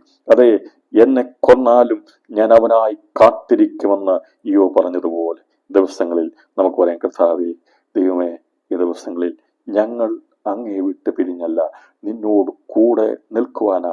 അപ്പം കിട്ടുമ്പോൾ, അതേ നന്മ കിട്ടുമ്പോൾ അനേകർ കൂടെ കാണും. എന്നാൽ കർത്താവ് നോക്കിയിട്ട് പറഞ്ഞു, നിങ്ങൾ 11 പേരാ എൻ്റെ ദാരിദ്ര്യത്തിൽ എന്നോട് കൂടെ നിന്നത്. എൻ്റെ പ്രയാസത്തിൽ ഞാൻ പിടിക്കപ്പെട്ടപ്പോൾ, ചോദ്യം ചെയ്യപ്പെട്ടപ്പോൾ, പരീക്ഷിക്കപ്പെട്ടപ്പോൾ നിങ്ങൾ എന്നോട് കൂടെ നിന്നു. കർത്താവ് പറഞ്ഞു, അതുകൊണ്ട് നിങ്ങൾ എൻ്റെ മേശയെങ്കിൽ തിന്നു കൊടുക്കുകയും എൻ്റെ സിംഹാസനത്തിരുന്ന് ഇസ്രായേൽ 12 ന്യായം വിധിക്കുകയും ചെയ്യും. അതുകൊണ്ടാണ് പത്രോസ് പറഞ്ഞത് അവൻ്റെ അവകാശം നമുക്ക് നൽകുമെന്ന്. പത്രോസ് വെറുതെ പറഞ്ഞതല്ല, അനുഭവത്തിൽ നിന്ന് പറയുക. ദൈവശക്തിയിൽ കാക്കപ്പെടുന്ന നിങ്ങൾക്ക് വേണ്ടി സ്വർഗത്തിൽ സൂക്ഷിച്ചിരിക്കുന്നതും ക്ഷയം, മാലിന്യം, വാട്ടം എന്നിവ ഇല്ലാത്തതുമായ അവകാശത്തിനായി തന്നെ വീണ്ടും ജനിപ്പിച്ചിരിക്കുന്നു. അതിൽ എന്ന് പറഞ്ഞാൽ ക്രിസ്തുവിന് പിന്നാലെ വന്നതുകൊണ്ട് ഈ ക്ഷയം, വാട്ടം, മാലിന്യം എന്നിവയില്ലാത്ത നിത്യതയുടെ അവകാശം സ്വീകരിപ്പാൻ വേണ്ടി, അവകാശമായി തീരാൻ വേണ്ടി നിങ്ങളിപ്പോൾ അല്പനേരത്തേക്ക് നാനാ പരീക്ഷകളാൽ ദുഃഖിച്ചിരിക്കേണ്ടി വന്നാലും ആനന്ദിക്കുന്നു. ഈ ഫെബ്രുവരി മാസത്തിലെ സന്ദേശം അതാ. നാനാ പരീക്ഷകളിൽ ദുഃഖിച്ചിരിക്കേണ്ടി വന്നാലും ആനന്ദിക്കുന്നു. ഇന്ന് രാത്രിയിൽ പ്രാർത്ഥനയ്ക്ക് കൂടി വന്നപ്പോഴും ഇവിടെ വന്നിരിക്കുമ്പോഴും നാനാ പരീക്ഷകളെ ഓർത്ത് ഒന്നും നടക്കുന്നില്ലല്ലോ, ഒന്നും ശരിയാകുന്നില്ലല്ലോ, ഒന്നും അതിൻ്റെതായ രീതിയിൽ പോകുന്നില്ലല്ലോ എന്നുള്ള വലിയ കഠിന വേദനയോടെ ഇരിക്കുന്ന ജീവിതങ്ങളോട് ഇന്ന് രാത്രി ദൈവാത്മ പറയുക, നീ ദുഃഖിച്ചിരിക്കേണ്ടി വന്നാലും ആനന്ദിക്കുന്നു. കാരണം യേശു അവൻ മേശ ഒരുക്കുന്നവനാ. ശത്രുക്കൾ കാണുക മേശ ഒരുക്കുന്നവൻ ഇന്ന് രാത്രി നമുക്ക് വേണ്ടി ജീവിക്കുന്നു. ശത്രുക്കൾ കാണുക മേശ ഒരുക്കുന്ന അനുഭവം അതേ ദൈവദേശത്തിൽ കാണുകയ, ജീവിതങ്ങളിൽ കാണുകയ, നമ്മുടെ ജീവിതത്തിൽ ദിവസങ്ങളിൽ ശത്രുക്കൾ കാണുക യേശു മേശ ഒരുക്കാൻ പോകുക.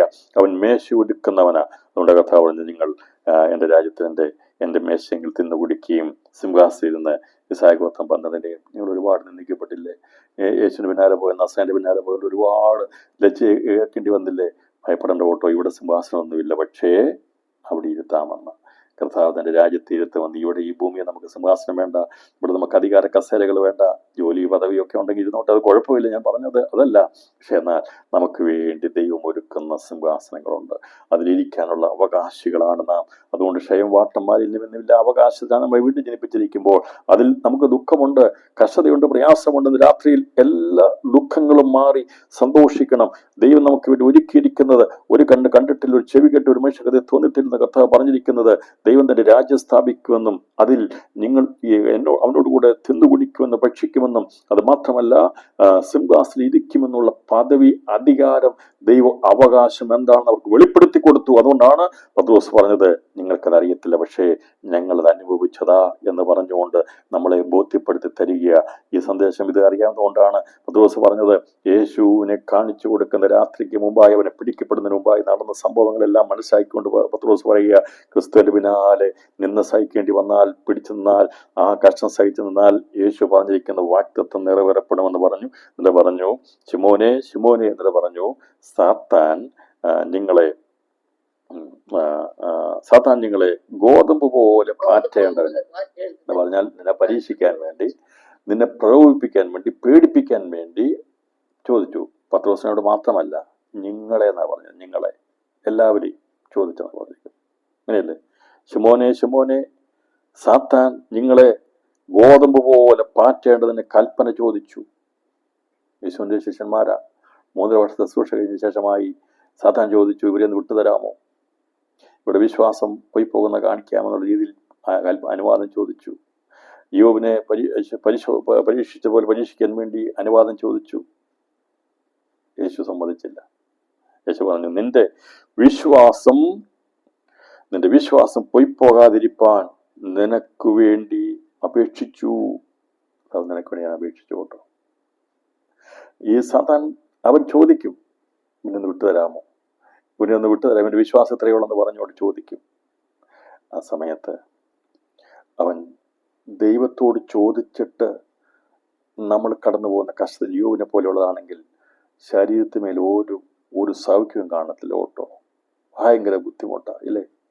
യോബിന്റെ ജീവിതത്തിൽ വളരെ പ്രതികൂലമായി, പ്രശ്നമായി, പുറമെ ട്രയൽസ്, പരീക്ഷകൾ ദൈവം അനുവദിച്ചു കൊടുത്താ പറഞ്ഞു, പ്രാണനെ തുടരുമെന്ന് പറഞ്ഞു. അതുപോലെ ഇവിടെ ചോദിക്കുക, യോബിനെ തന്നതുപോലെ തരാമോ? നിന്റെ 11 ശിഷ്യന്മാരെ ഒന്ന് പാറ്റാൻ വേണ്ടി തരാമോ എന്ന് ചോദിക്കുക.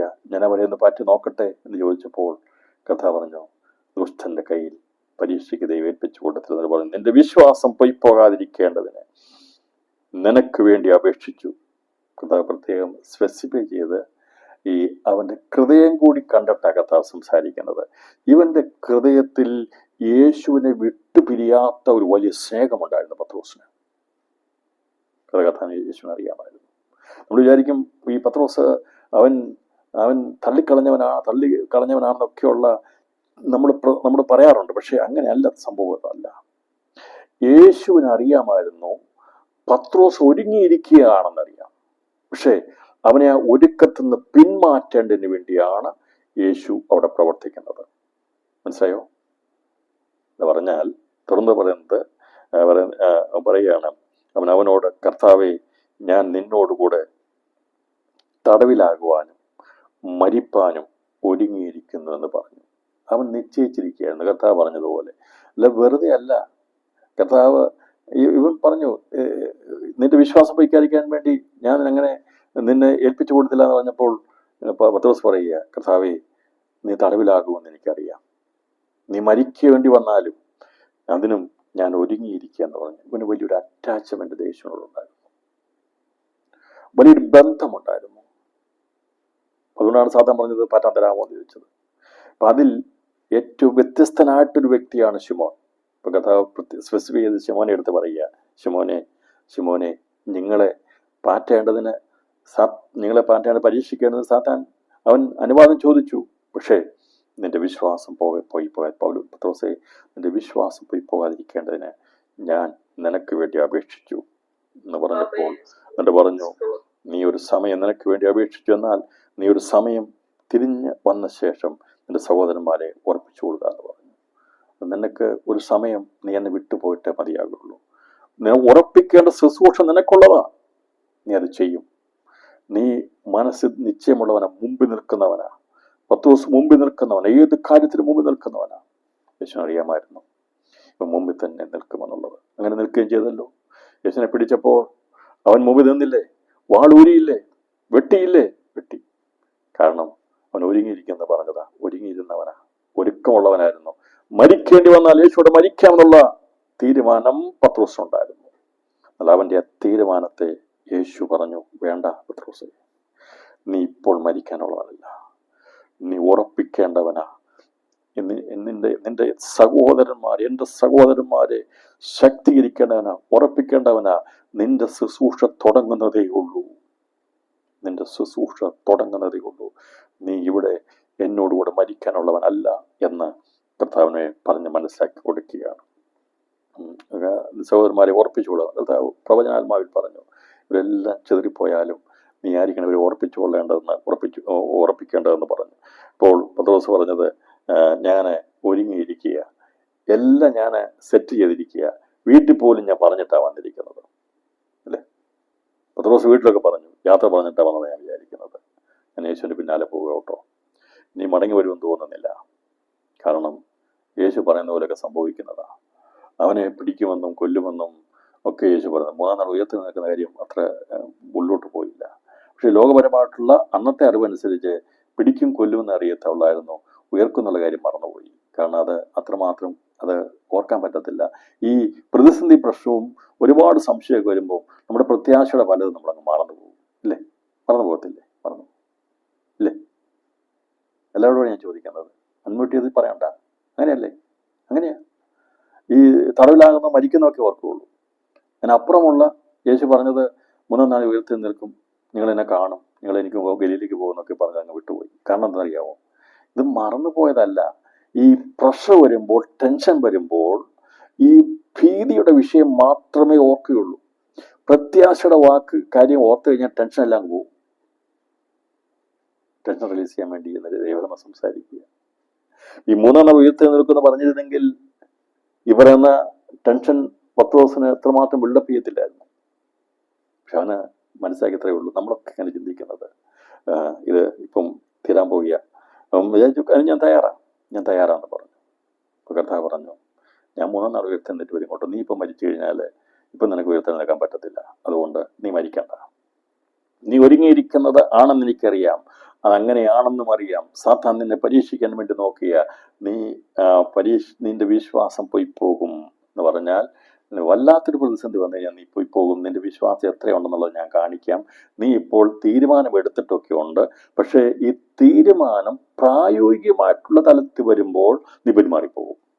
അങ്ങനെയല്ലേ നമ്മളെല്ലാവരും അങ്ങനെയല്ലേ? നമുക്കൊക്കെ ഭയങ്കര സാക്ഷ്യമുണ്ട്, അങ്ങനെയാണ് ഇങ്ങനെയാണെന്നൊക്കെ പറയും, പക്ഷേ പ്രായോഗികമായിട്ടുള്ള അനുഭവത്തിലേക്ക് വരുമ്പോൾ എൻ്റെ കാര്യം ഞാൻ പറയുന്നത് കേട്ടോ, ഞാൻ ബലഹീനനായി പോകും, ഞാൻ അശക്തനായി പോകും, കഴിവില്ലാത്തനായി പോകും. ദൈവത്തിന്റെ വചനത്തിന്റെ പ്രത്യാശയെല്ലാം നഷ്ടപ്പെട്ടു പോകും. അങ്ങനെയല്ലേ നമ്മളെല്ലാവരും?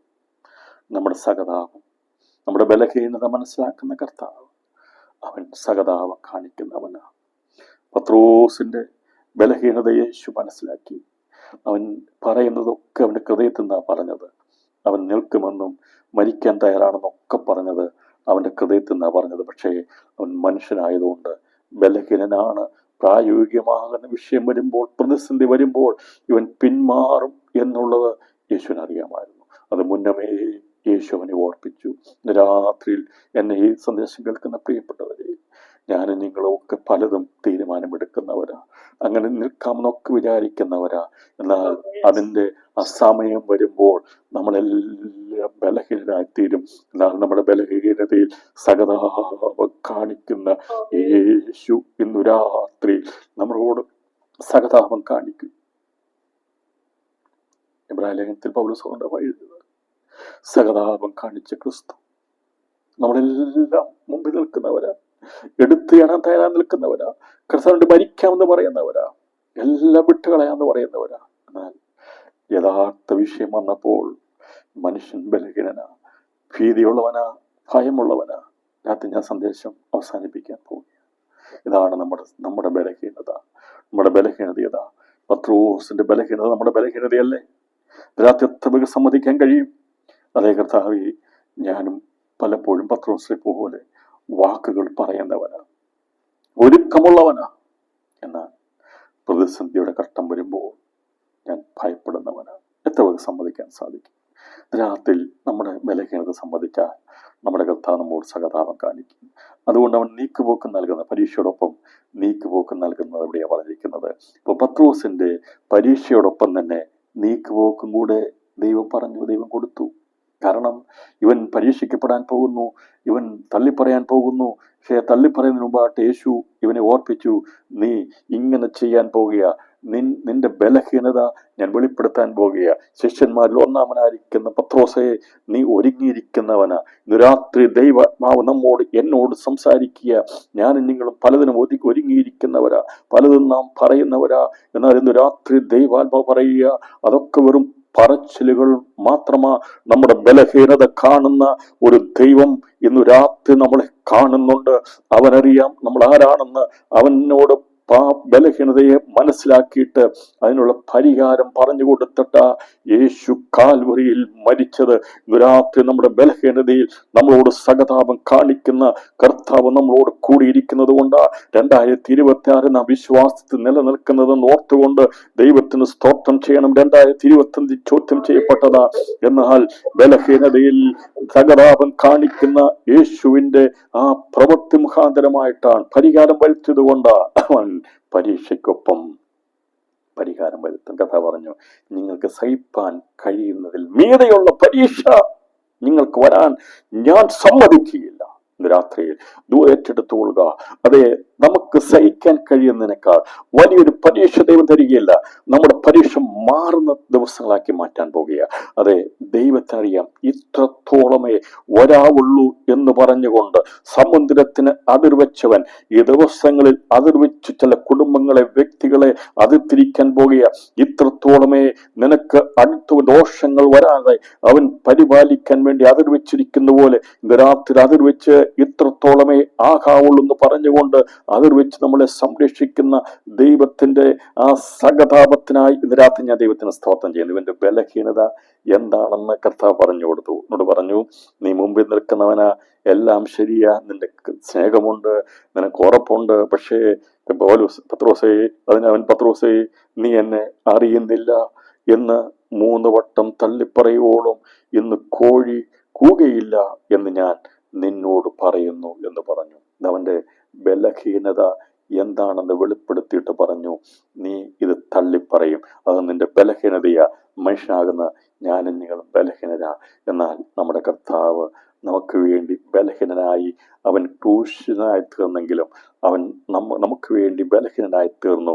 പക്ഷെ അവൻ പിതാവാം ദൈവത്തെ തള്ളിപ്പറയുകയല്ല ചെയ്തത്.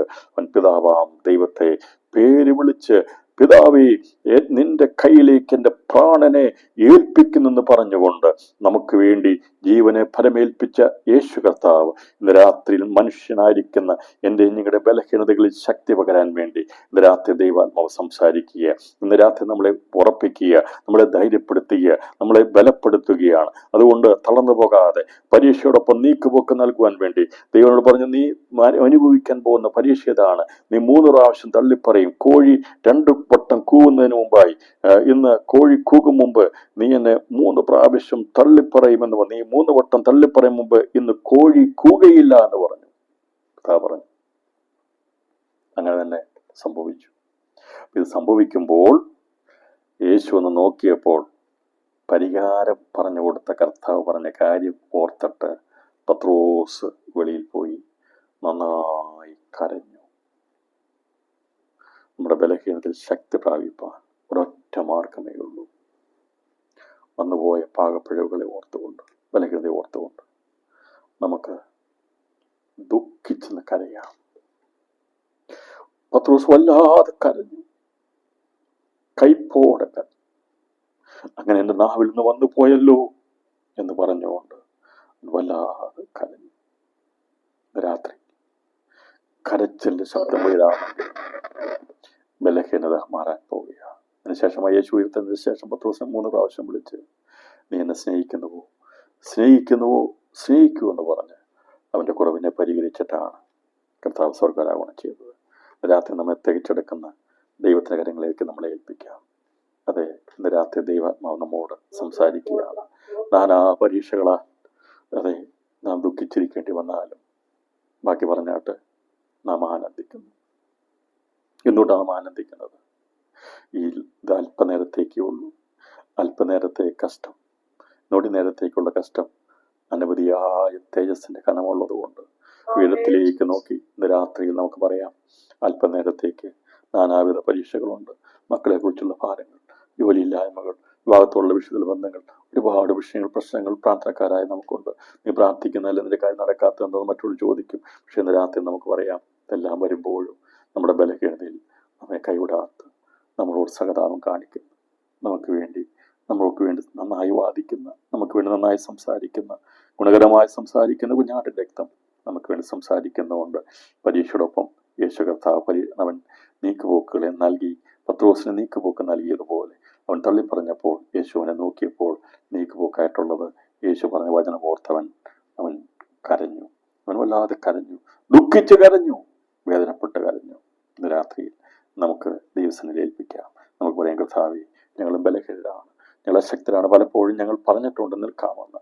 പക്ഷേ പ്രശ്നങ്ങൾ വരുമ്പോൾ അടിപതറിപ്പോയിട്ടുണ്ട് കർത്താവേ.